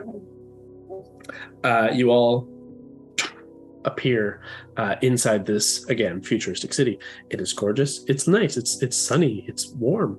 And you are 82 feet above the ground. Everyone falls 80 feet. Hey. A little less than before. Fernamir fly, so this is okay. Keith not flying.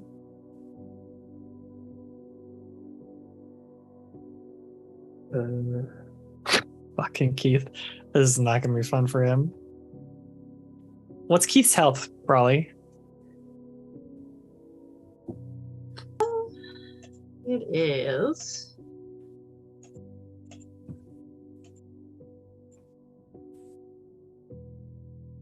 $56. Okay. It's not bad. Well, he takes half of that as 28 points of damage to everybody as you slam into the ground and need to make a Constitution saving throw for me. What if you were like Mira and Mary? They don't take that, right? Because they're flying? If you're flying, Mary, would you have stayed on Mira? If she was coming with us, probably, yeah. If I knew Okay. she was coming with us. And Val, you were on top of Fern? I didn't say I was, so I'm just going to take the damage. Okay. Would my rage be dropped at this Yes. point? At this Okay. point, yeah. I'm going to give Mira this will be a dexterity saving throw Sure.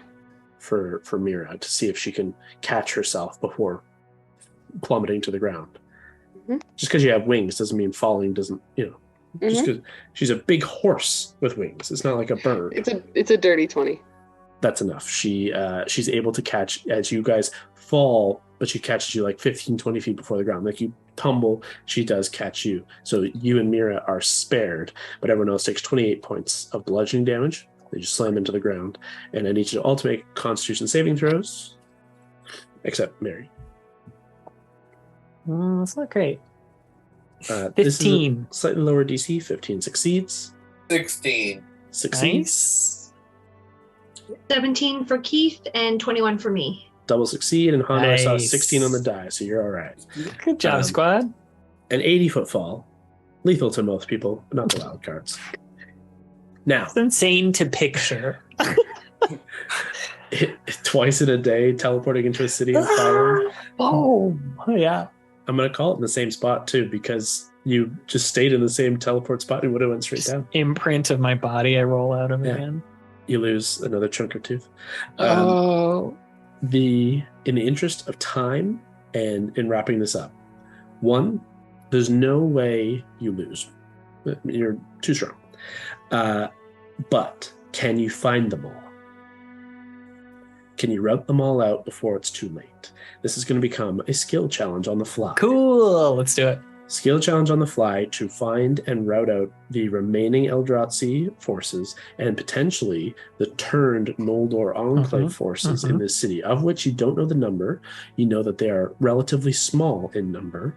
And you saw, at least there are 5 alive. You know where to at least start for 5, who were the mass suggestion ones at the top of a random tower. So, skill challenge time. Go ahead with whatever you guys want to do. Does anyone have detect magic? Would that work? Yes, but we're talking skills on the left here. I mean, so you could use an Arcana thing. If you wanted to use a spell, if you had a cool way to use it in how you wanted to use it, I would count that as a success depending on what you want to try and do. So Like it might be like the spell with an Arcana check on top of it or something like that. Exactly. I'll either add a check, or if the spell is exactly what you need, then it's an auto success or something like that, depending on what it is. Good question, Could though. I don't know if anyone has detect magic. I don't know. I have it as a ritual. Could I use perception to bring us back to where those 6 were? You don't necessarily need perception. You guys know how to get there. I'm not even going to Okay. call that. You could easily get back there without costing you anything. So you could easily knock those 5 out if you wanted to. Tight. Let's do it.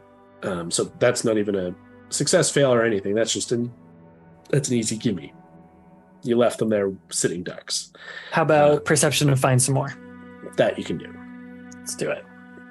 I will also point out, as with all skill checks, as you go ahead and roll this, you can use the same skill check if you could be either a different or better reason.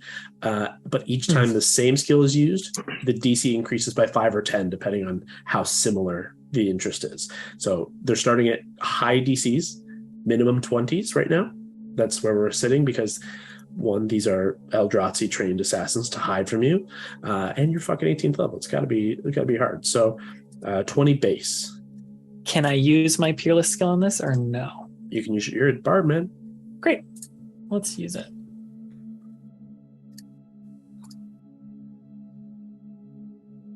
26 for the first one to try and find some baddies. Okay. With a 26, you guys come back to that main square, and the advantage of coming back here to start is the other Eldrazi in the area have come to investigate when they heard the fucking clatter and the encounter of the two of you in the first place. And in this kind of courtyard square in the middle of the between the three towers that we were talking about, you end up battling 10 of the Eldrazi here. 10? 10 of them. Now, I am going to, with each encounter, I'm not going to worry about burning your spell slots or anything like that. Your only real valuable resource in a skill challenge like this is your health. Mm-hmm. So I'd like everyone to go ahead and make a Constitution saving throw. Let's do it.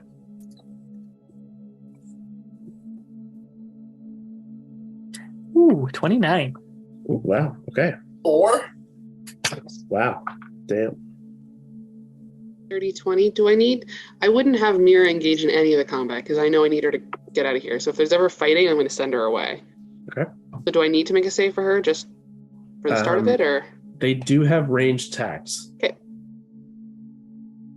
I'll make one for friend then. 3 + 4, 7.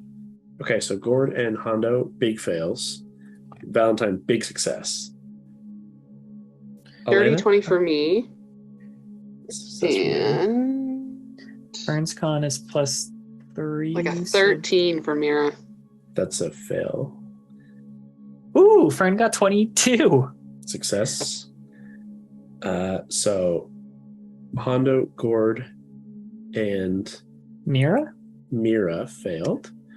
Alana and Keith? 19 for me, 13 Success. for Keith. Okay, so the 4 who failed, Keith, Hondo, Gord, and Mira, are going to suffer 65 points of damage. Oh my god. Okay, we gotta heal Keith then. Keith's down. I love how I know does a sad face emoji. Jesus Christ. Keeping in mind, these are 10 Eldrazi assassins in a full round of combat, poison tipped things. Keith drops. Hondo and Gord, you suffer significant points of damage. Those of you who succeeded are going to suffer a quarter damage. So from 65, we'll call it 16 to the rest of you. Okay. But 10 dead. I use a level 2 Cure Wounds on that sweet goat boy. Okay, Giving Keith. him... Oh, thank you. Oh man, D&D Beyond is very slow right now. 8 + 6 + 5. Come on, 19. math. 19. Thank you. So Keith is back up at 19. Is Mira Yay. still up? Yeah, Mira has the same hit points as me now. So That's right. That's right. maybe worth stashing Keith away. Just Yeah. Go hide. Enough of this. Don't scare me anymore. Fern will go with him. Okay, Fern and Keith take up to one of the towers that you've cleared and just stash them at a safe tower. So, one skill check down, 10 dead, a couple of hit points gone. Keith still alive. One success in the bag. What do you do next? Okay, that was perception from me. Yeah. So whatever Something your else good from skills somebody are, else. whatever your good skills are, make it happen. Figure out a way to track down some assassins. I'm very used to hiding in big cities. Mhm. Could I aerially with Mira? Would that be investigation to try to find little niches and corners and things like that? I think investigation makes sense. I'm just looking for a different use, just so the investigation is still available to others. Mm-hmm. I'm Yeah, trying to- I know. Think, but investigation obviously makes the most sense. Yeah, I mean, it's either that or in theory, survival. But survival could also be used to be let's find footprints. So I want to leave that open. Yeah, for sure.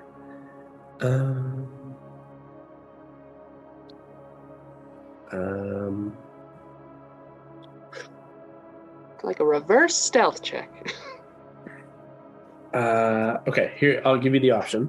You can do investigation, obviously. Investigation is your first option.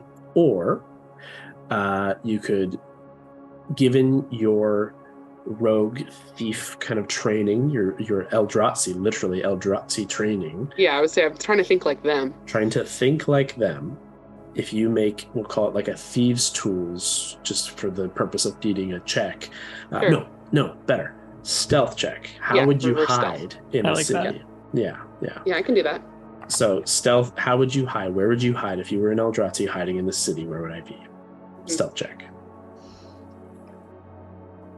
Oh, it hovered on like a 2 for so long.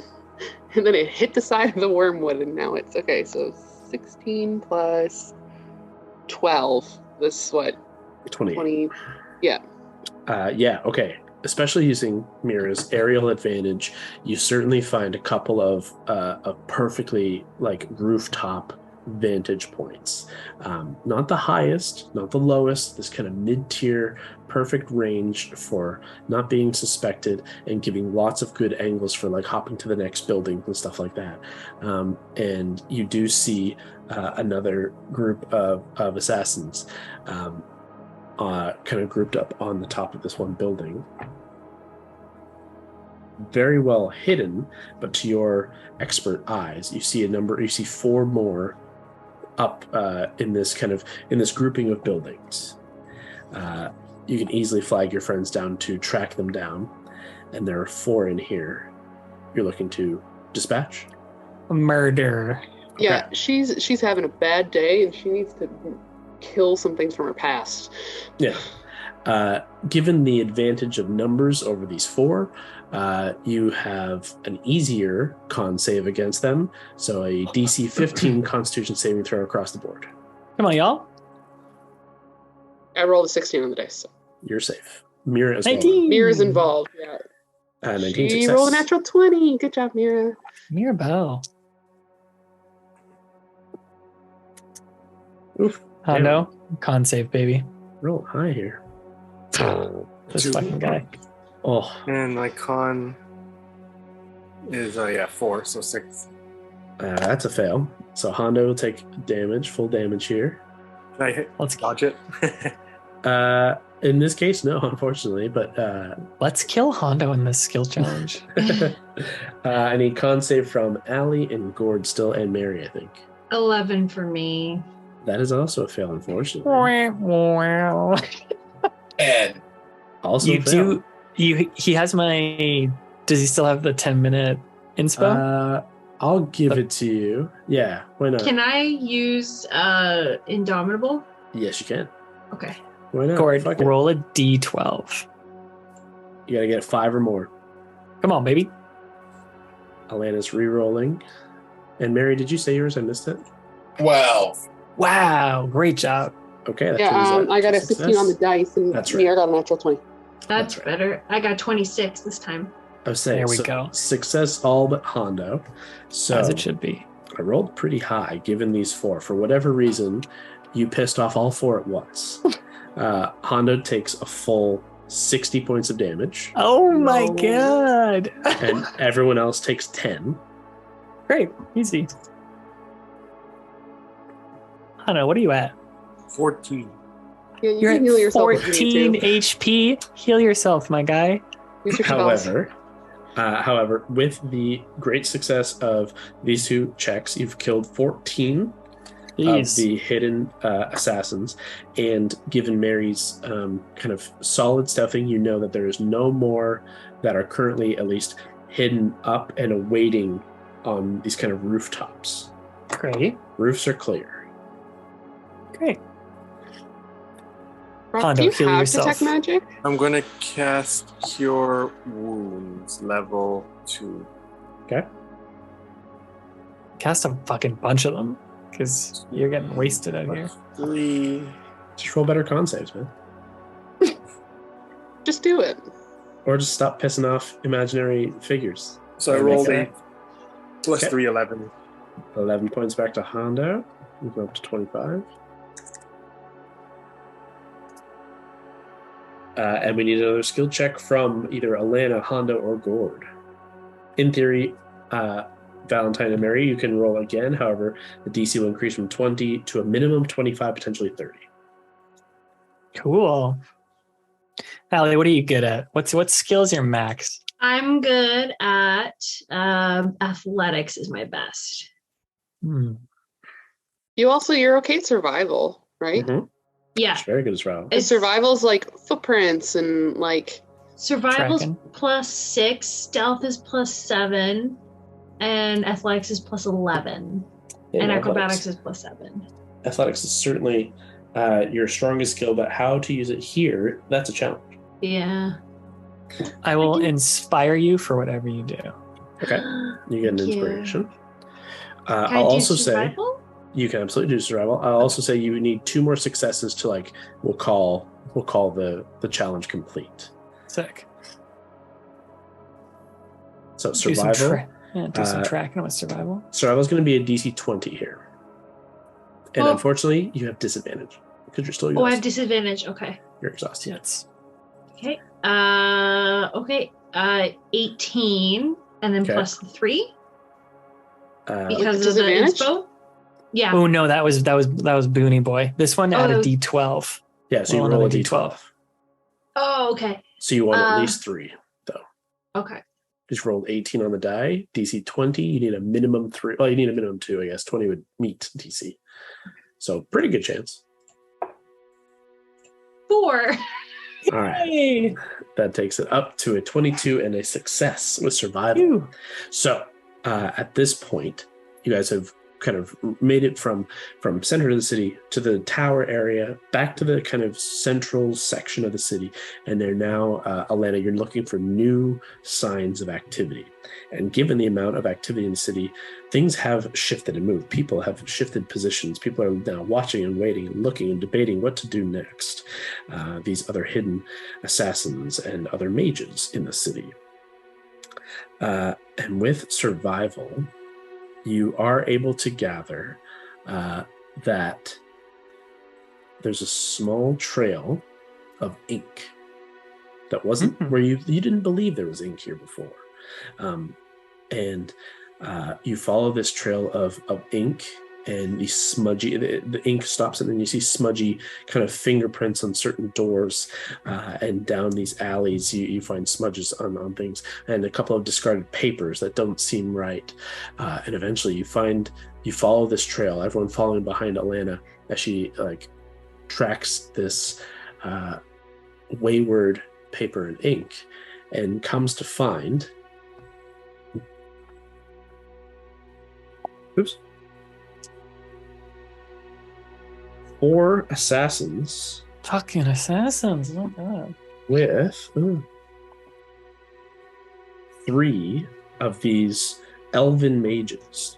You can see the elven mages they're quickly kind of gathering spell books and scrolls and all these kind of classic wizardry bullshit, and they're hastily trying to do it, and they're trying to get all their things together, and they're not prepared. It seems like they're preparing to leave.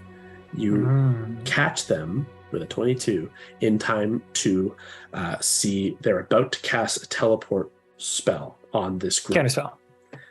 Actually, I need you to roll. Actually, it's a straight 17. Let's fucking go. So I'll use a 5th. Okay. Let me just mark that doesn't matter though, Scott. You don't add to it or anything. It doesn't change the DC. I just don't have any 3rds or 4ths left. I figured. But good. Thank you for looking out.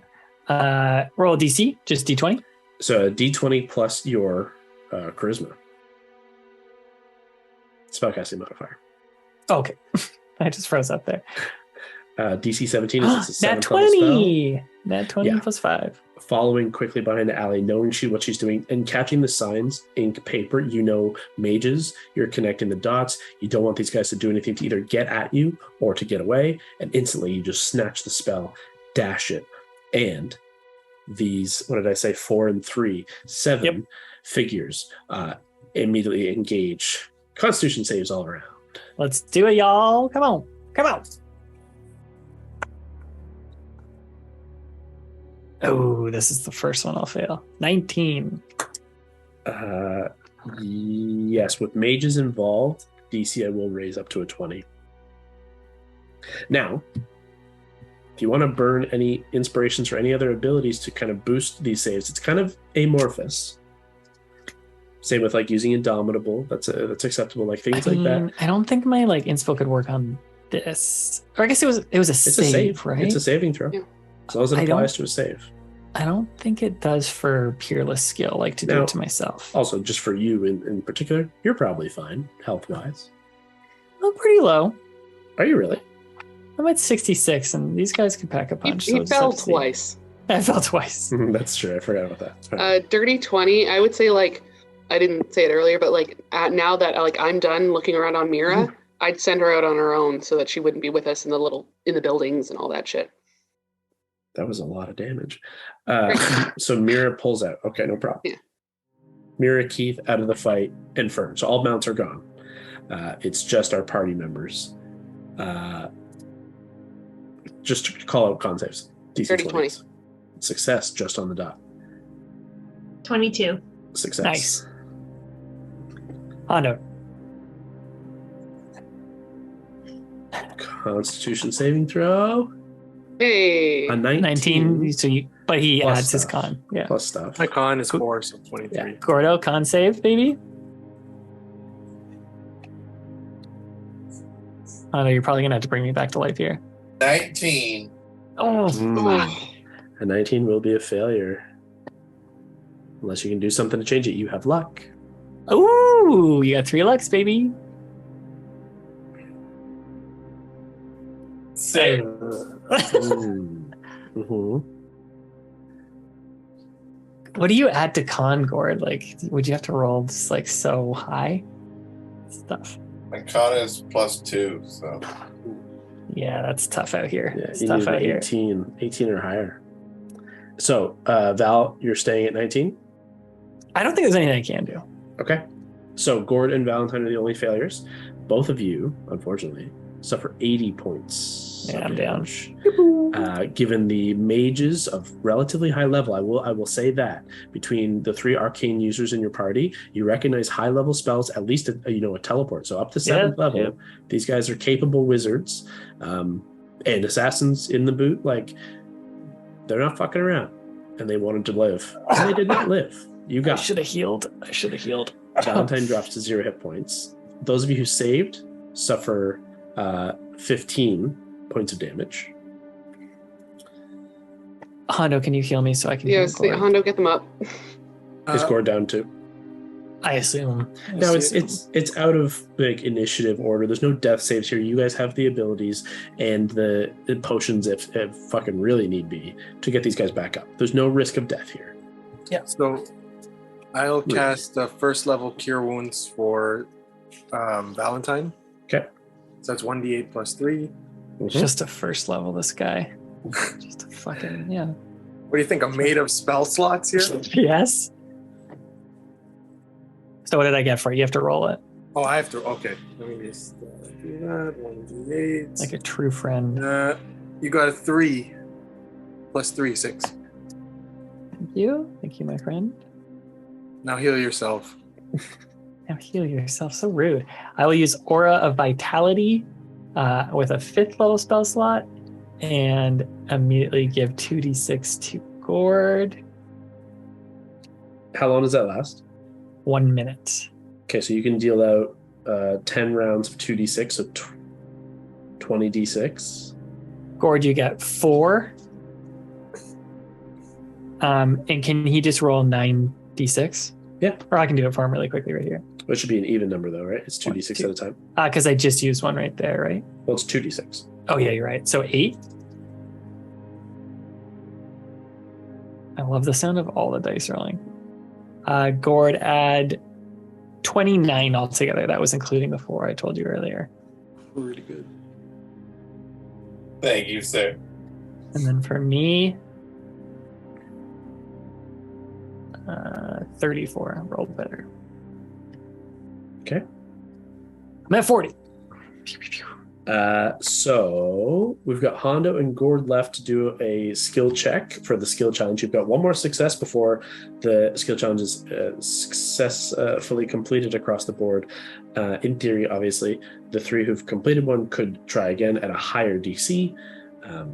your call, but Hondo and Gord are on the board. What do you guys want to try and do? Perception, survival, and stealth has been taken off the board. Ooh, investigation is left? Great. I can do stealth because I'm good. That one's taken off the board. Oh, that's one taken off. Is Yeah, but perception there? Investigation's still available. You have a really good investigation, don't you? My Perception's gone. Investigation. No, my perception's better.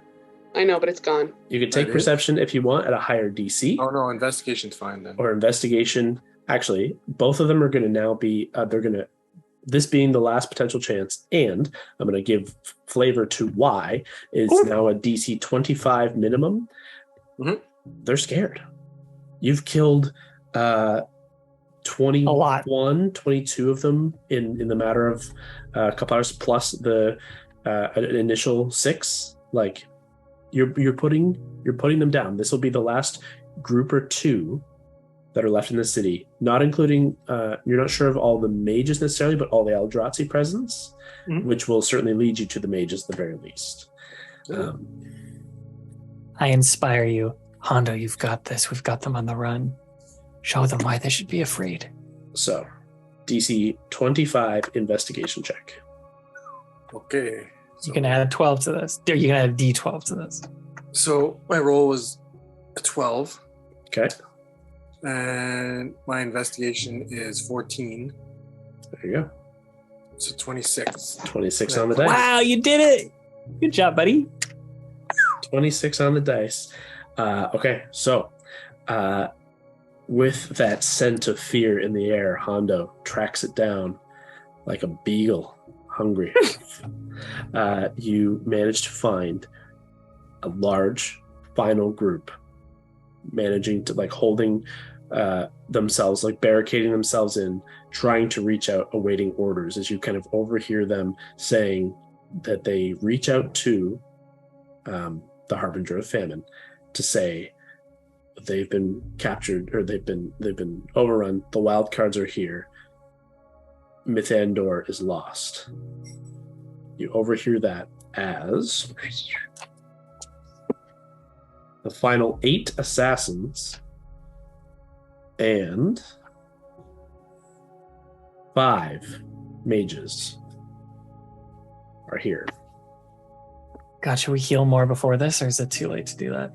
I'll give you a chance to heal, given your group. Like, you could have easily stealthed in, overheard,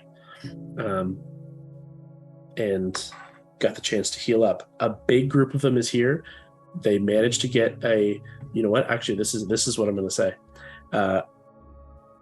It's going to be a group stealth check. Cool. Because if you succeed on the stealth check, they don't know you're here and don't start casting teleport. If you fail, they will start casting teleport. You have the chance to counterspell, of course, but you will lose the chance to heal. Everyone roll stealth, quick. Mine's bad. Okay, 1 fail. 24. It's 13. 24. I was debating setting it at 25, but I'm actually going to set it at 22. So success. 15. Failure. Oh boy. We need 2 more successes, otherwise this is an overall fail. Natural Nat 20. Is a nat 20 a double success? Is a double success. So unless Gord fails this, and I make it a final roll of the dice. Go to stealth check. Gord stealth check, DC 22. Can he beat this? I don't know. 15. But I have more luck. Yeah. What's your stealth? What's your stealth roll before you roll this? 6. He got 26 is what he said. Oh, shit. Okay. You're collectively stealthy enough to get close, but not so close that you trigger their alarm. You can heal for this encounter. Gord, you should use your heal staff on yourself. Whatever the top heal thing is, just like pour that into yourself. Well, you have a As long mass as- cure. You could get everybody. Can I Ooh, do that's second good. wind as well? Sure, absolutely. Could Allie, if she knows she's going into a fight, burn a rage? Yeah, I'll give it to her. Seeing as she's resistant to everything, it wouldn't change any like damage types and stuff like that because there's so much like magic now involved. If she wants to burn a rage on this, I'll give half damage no matter I don't know what your health health looks like, but like it's just an option. I'm at 69 right now. That's what I'm doing. So I'm doing second wind. Yeah. If you want to burn a rage, it'll be half no matter what you take. Everyone heals 16 according to Gord. My sheet froze up when I rolled all these d8s. Gord, can you see what I? Oh wait, no, it's 4 back. Come on. Wait, I can see. Can you see what I rolled? 29. Wait. Okay, great. Yes, 29. Thank you. I got my sheet. And what did you say, Gord? We all heal 16. Great. 8. So Brock heals 29. Is that what you said? No, I did. Oh, you for myself. Yeah. Okay. Should I use catnap? No. No. I would save that for a non-skill challenge moment because that could come in handy. Okay, is everyone comfy? Mm-hmm. Could we do more? Like, could Gord roll more for himself? Yeah, it's out of. You know what? No, you know what? That is right because otherwise it was they like are one gonna, spell. It's like one round of healing. Otherwise, they con save. Con saves all across the board. Oh, the bad. Ooh, I got a nat 20. Okay. I got an 11.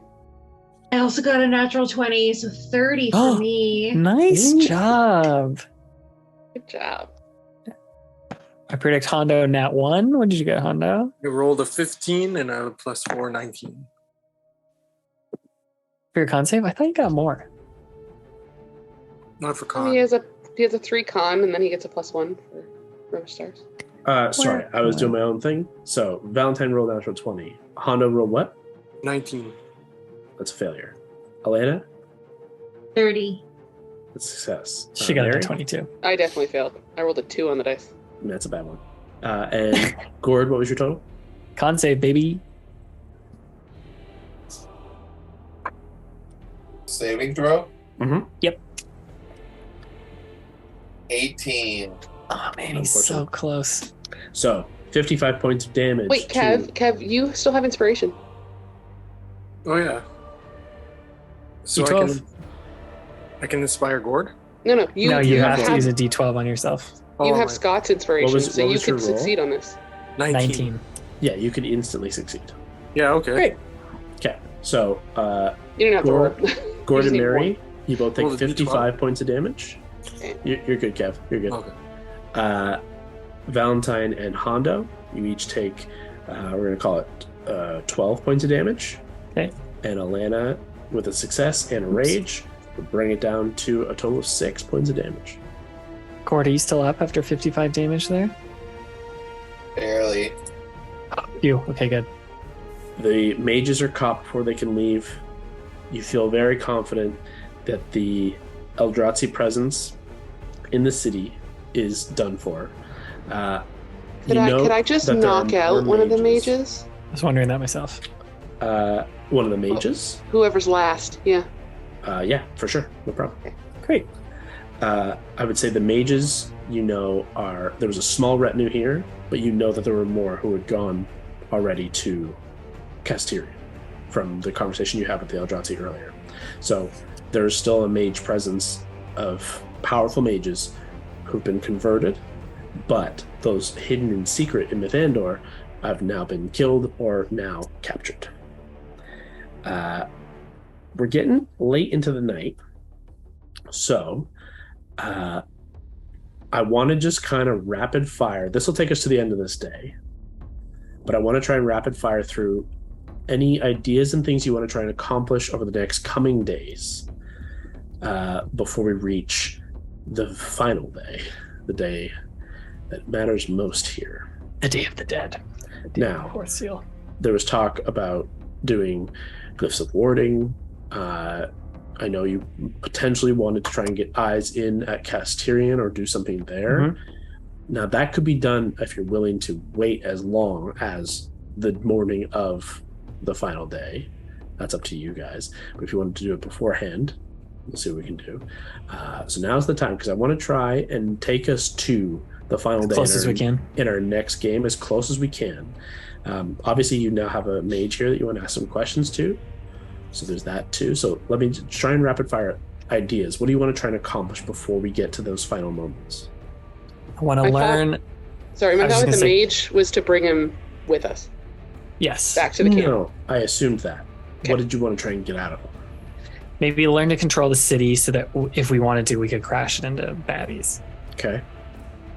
I also want to learn Liamon's tiny hut. I want to scroll that in my ritual book. It was a scroll. I just want to transcribe it. Okay. We do want to scout Casterian. Hondo, if you wanted to just, I don't know, find places to put your glyphs of warding to try and explode things, that could be cool. I would do that. Can you actually look glyph of warding for me and see what the material cost is? It'll be in this spell's description. What were you going to say, Scott? Do we have any catapults or anything like that? No, that was one of the things that they said, was there was no time machines of war to create machines of war, and they didn't have any that could travel well enough. That makes sense. Scott, I had a thought for if we got into Casterian. Mass suggestion, just like destroy your shit. Like find someone who's in charge of like taking care of their own catapults and machines of war, and just be like, burn everything. I also dominate monster. So we could try and dominate that spooky shadow monster that is so scary in that city. But I do want to point nightmare. One element out about traveling into Casteria. Obviously, it's an advantageous thing for you to try and go in and mess with their shit. I do not doubt that. What I will say is the danger of it is they will take you prisoner if they catch you. You know that. Or they'll straight up kill you and keep your body. If your body stays coming back in Casterian long enough, you come back as a zombie and you cannot be brought back from that without a true resurrection, which you don't have. So an alternative plan. So it's not so much that you can't go there and do anything, it's that there's a high risk. Very high risk. Alternative plan is try to see if they have spies or scouts. Sure. But they wouldn't be in Casterian. They would be here. Suggestion them, and then potentially scry on them as they're walking through the area. So you can get a view of what the fuck's going on. You can scry on them as they're once we think they're there and you see everything. And you can also use mass suggestion to tell them to start fucking with shit. That was kind of my other backup plan. Okay, well here's what I'm going to suggest then. Any Casterian related stuff. Let's wait. Yeah, I love it. Let's wait on Casterian for maybe what we'll pick up is the day before the day, and I'll give you the chance to maybe get a day in before we get to the 26th, Perfect. The day of the night, the day of the full moon, whatever you want to say. So we can get close if you wanted to do that before the final moments, so I can give you a chance to do that. But in the coming, where's my calendar? That's all I could have for me. You just wanted to get the scroll in. Yep. Hondo, did you look up glyph of warding for me? All it says I can see is incense and powdered diamond worth at least 200 GP, which the spell consumes. So we need each casting is 200 gold of powdered diamond, whatever, but diamond. How much diamond do we have? We have quite a bit. Also Scott, good for bringing us back to life. Yeah. I know. Powdered diamond is a hot commodity. I will say there's some in camp, and by some I mean like 2 diamonds. No, I would say we leave theirs because of which Lillian is holding on to. Yep, Lillian might need that for helping people. Yeah. We have a shit ton. It's just a question of how much we're willing to part with. We only have 1,250 gold's worth of diamonds. Okay. So you've got 2 raised dead and 1 glyph of warding, or 6 glyphs of warding. Let's give you 1 glyph of warding and we keep 2 raised deads. Because do you have any of your explosives? Gotta protect the family. So you want me to just put one? Oh, I can't give you more. We don't have any more diamonds. Well, I mean, we could steal some. From who? Our camp? There's nobody around here that you could take from. Now, The camp. I would steal from the camp 100. Oh, we're not. No. I will say, you're in a mage city currently, or around a mage city. You have a captive. You could find where they keep, I don't know, diamonds and magical components.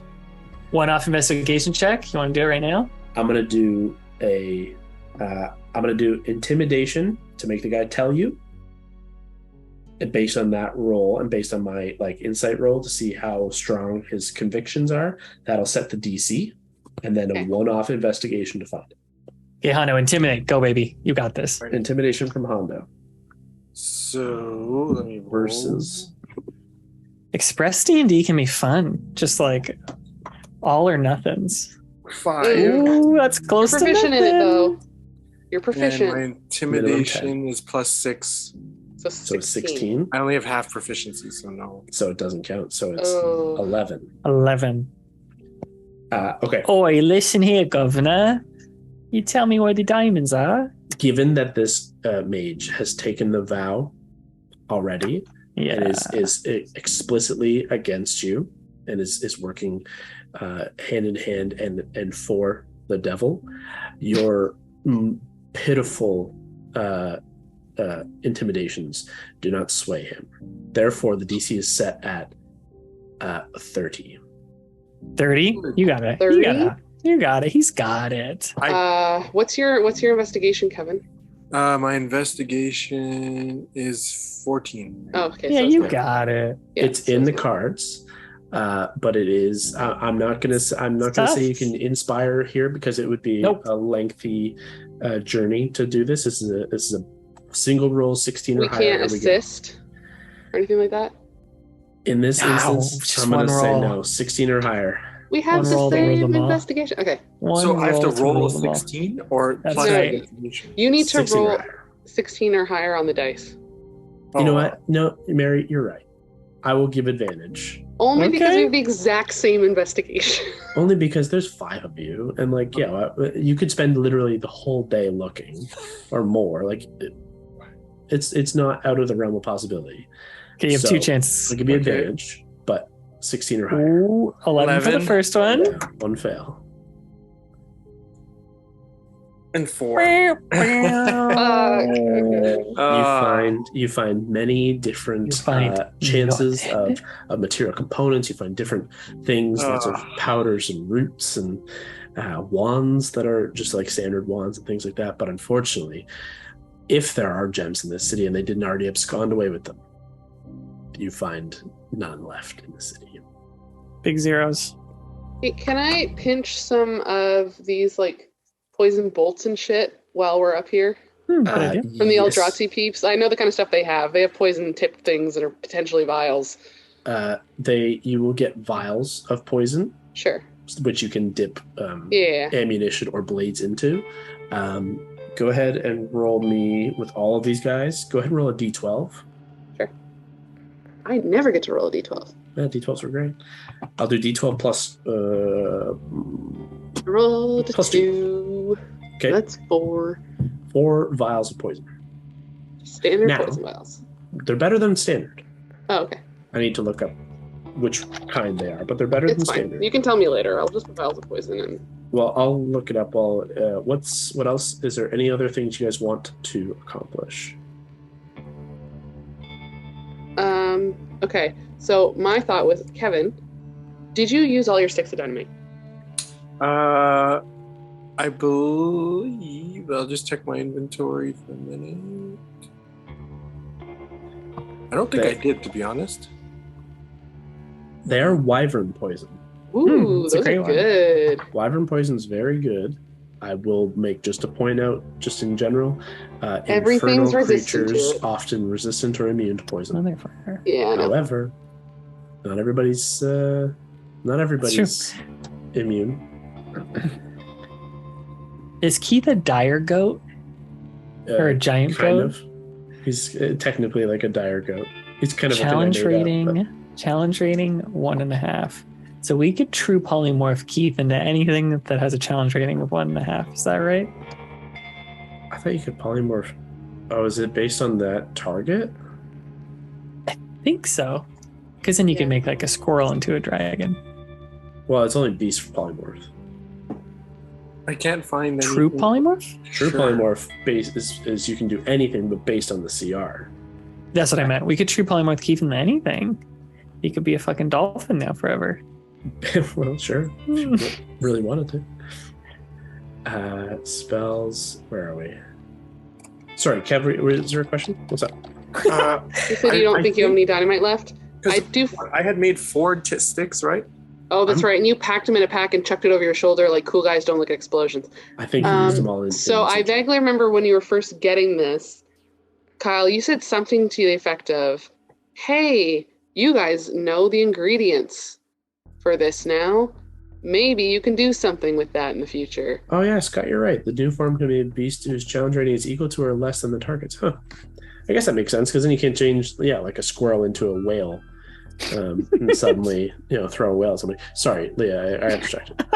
We know the ingredients. You know the ingredients of a bomb. Yes, you do. I vaguely remember you saying something to the effect of like maybe once maybe with some help from some mages, you could do something with that on the material plane. You deciphered what elements went in, and you have a general, very, very low general idea of how much of each to make into dynamite. With the 2 smart minds that you have in the war camp here, and yours and Hondo's brilliance, you could potentially certainly come up with the explosives. But do you have the components? We need gunpowder and bird poo, I think. No, Bat poo. Bat poo. We do have, I have a keg of gunpowder in my basement. So in theory, if we have a day, we could pop back there and get it. Mm-hmm. Okay. Because I remember I got like a little, it's a mini keg. And I left it there because I didn't want to walk around with it. Mm-hmm. Again, you know what? You didn't roll a 30, but you rolled for your investigation like a 25 at least. With a 16. No, you didn't roll. An 11, and your investigation's what, Kev? 14? 14. So 25 you rolled. Bat guano is a material component of Fireball. You would have found that Tons in of guano. the city. So in theory, you do have the material component of guano, and you could have found the other material components within and about this city easy enough. So you don't get your diamonds, but you do get the material components to utilize the black powder in Mary's possession that you guys together, and with the aid of Arthur and Eli, I'd give you the chance to spend one of these days, traveling and making explosives, if that's what you want to do with a day. Yeah, yes. I don't think it's gonna hurt. Okay. Set up a nice little line in those trenches of. I would like a tinkering check from Mary with advantage, thanks to Kevin. So go ahead and throw. It'll be an intelligence-based one or a dex-based one. No, I want to do intelligence with proficiency. Okay. Plus your d20. Okay. It would be dexterity if you had the proper formula, but you don't. So the first roll is a natural 19. Let's see if we get a 20. Get the 20. We did not. The second one was a 6. Okay, so total of 19 plus 20, 21, 22, 23, 24, 25, 27. 27. Okay. Kev, go ahead and roll a d6 for me. And Mary, go ahead and roll a d6 for me. 5. Hey. You guys managed to create 10 sticks of dynamite. Wow, that's great. Using the full mini keg and a day's work. Now, in theory, you have the additional components, but no further black powder to create some more. But 10 sticks of dynamite's not something, not too shabby. It's a good day. It's a good day. Now, dynamite created, some other ideas kicking around. Did I miss anything else you guys wanted to do in the meantime? You're not going to stick with the glyph awarding because the diamond cost is too great. Scott, you might want to spend some of your time deciding what spells to put in Aetherius, so That's a that good idea. it's like previous days. Also, That's something you can just say at the scrying top we of want to the game. do in the days leading up to, like maybe it's every few days you try to scry on Egoth because we know he has the shittiest saves. I don't know. I mean, here's what we'll do. You have 1, 2, 3, 4, 5. 5 days to get a day before. So you got 5 scrying chances if there's anybody you want to scry on once a day. Just Egoth. Egoth every day? Egoth every day except one where I lie and I scry on my mom. Okay. Well, So that's cute. you will see your mom because she's not going to fucking beat your spell save. Great. But Egoth, give me 1 second. I got to find his... Nope. There he is. It is a wisdom saving throw. Yes. Yep. It's not very high DC. What's not Scott's DC? It's the... No, I think it's like a 15. It's the items. Oh, it's the items. Okay, so 4 chances. Here we go. DC 17. 17. Oh, okay. Well, first day. It works. Great. So we'll call it today. Why not? Well, today's busy. We'll call it tomorrow. Tomorrow. Tomorrow morning, you scry. Well, what time in the day would you scry? Let's go midday. Midday. As you scry on Egoth, you see, despite it being midday, dark night sky in the city of Casterion. That veil of night is no joke. It looks like deep into midnight. It's difficult to recognize the city. What you do notice immediately, though, Egoth is... you're seeing a very close look at Egoth, fully armored, infernal plate. Its seams, its edges burn like freshly smoothed out of the furnace metal. Flames lick beneath the inner pieces and under the chain around the neck and beneath the full face mask. And from the eyes, they are just flame. You can see through the kind of grate of his mask a face that is no longer human. He's a Goliath, but no longer Goliath. His skin turned charred black, cracked with veins of flame. His whole form has shifted, and the armor is no longer separate from him. The armor is his skin. He has become the harbinger of war in every sense. He rides atop a flaming nightmare steed. And you can see that there is a transition here from humanoid to something else. You don't honestly at this point see anything that he's doing. He calls out an infernal at a group of figures around that you can't quite make out. And that he, you see a massive blade on his back. You see the gauntlet fused to his arm, no longer separate. As he kind of parades through what you recognize as kind of coming down into the dry riverbed around the temple of the Raven Queen. You do find, as he's going by, in the 10 minutes that you watch, you see out of the periphery these large cages of reinforced wood and metal, where inside you can see dozens of bodies just like slamming, jammed in together, sardine-like, but all clawing and trying to get out, undead of some form. I would also say you see a significant portion of the Warforce. There's a lot of figures sitting by firelight, sharpening blades and preparing for the incoming war, but there's nothing that seems to be active, like huge preparations at this point. There's still several days out.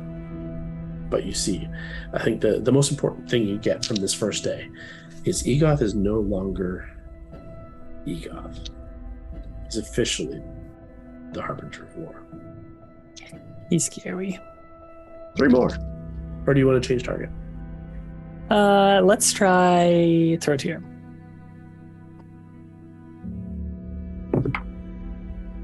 No dice?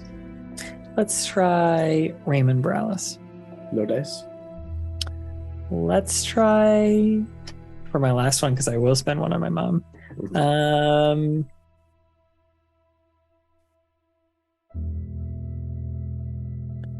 Who would be a good last one? We already know that Raven woman died, right? The ex-Valor monk? Yeah. I'll Celine. I'll spy on Lavender. Okay.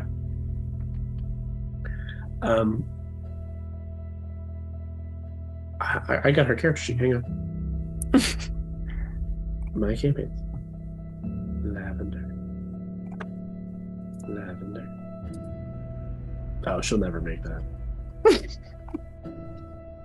Yeah.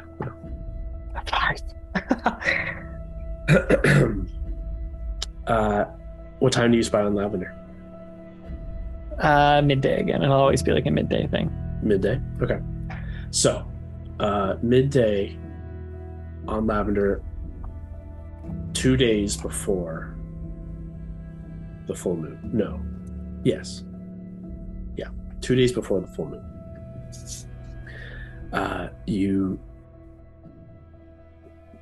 You see first her hair like splayed out behind her as she's on the front of this kind of riding tide of wind, massive smile across her face. You see her hair at first kind of it's normal lavender, but you can see every so often she's like shimmering and shading it red and kind of obscuring the face of Baldora riding behind her, who's trying to like swat it out of her hair as they're riding on a griffin across the skies. And she's got her arms out and she's laughing and she's doing the I'm flying jack as they're over top of mountain tops. And you can see the two of them have grown rather close in this 10 minutes of them kind of joking. Lavender doesn't stop talking, and Baldora every now and again has to jab her a little to get her to move so she can pilot the griffin that they're on. Looking past Lavender, you can see dozens of other winged creatures all about, flying over the skies over this range of mountains. You recognize the mountains, and you can actually recognize as you're very perceptive around Lavender and around where they're kind of skirting. You can see the black sphere of night that exists over where Casterian now exists. They're keeping at a very far distance, but it sits in the middle of the day as a big black sphere, so it's very obvious. But Lavender is quite comfortable with Baldora, and they're nearby. They're within a day's fly easily. But as instructed, the Griffin Cavalry and the Champions Guild are flying above the western range and over Casterian, ensuring no sudden attacks before it's time. Yeah, we ship it. I would just like cling to that memory. That's a very wholesome, great one. And just let everyone know she's okay for the time being. And finally, on the final moment that you scry on, we'll call it the 25th. We'll call it early in the day, on the day before, as you're kind of making preparations to go to Casterian with your group. You scry on Gwen. In what you recognize as a small park in Upper Arendelle. You've passed this park. You've had coffee at a coffee shop not far from here. it kind of overlooks this small park. You see the kids, you see Lily and Leaf, and you see their Air Genasi friends. Gwen is just quietly sitting alone, just watching the kids. A smile on her face. Make an insight check. You're killing me. You're killing me. 15. The smile's on her face, but you know her thoughts are elsewhere. And you know that just behind these glassy eyes is a torrent of sadness. But in the spark of it, the glimmer of hope that her son and her daughter, standing at the brink of hell, and her husband, hopefully, in the mix, trying to make life better for people who can't do so for themselves. But she has to be here for these kids, and that's her focus now. She's happy, she's safe, she's healthy.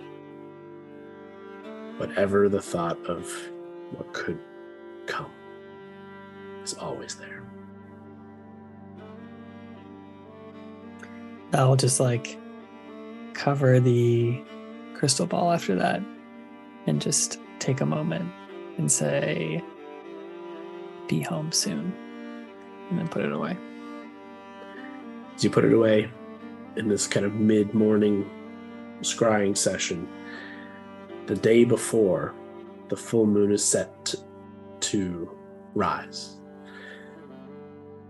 the Wildcards plan to go to Castirian and potentially do some other bullshit that we'll figure out next time.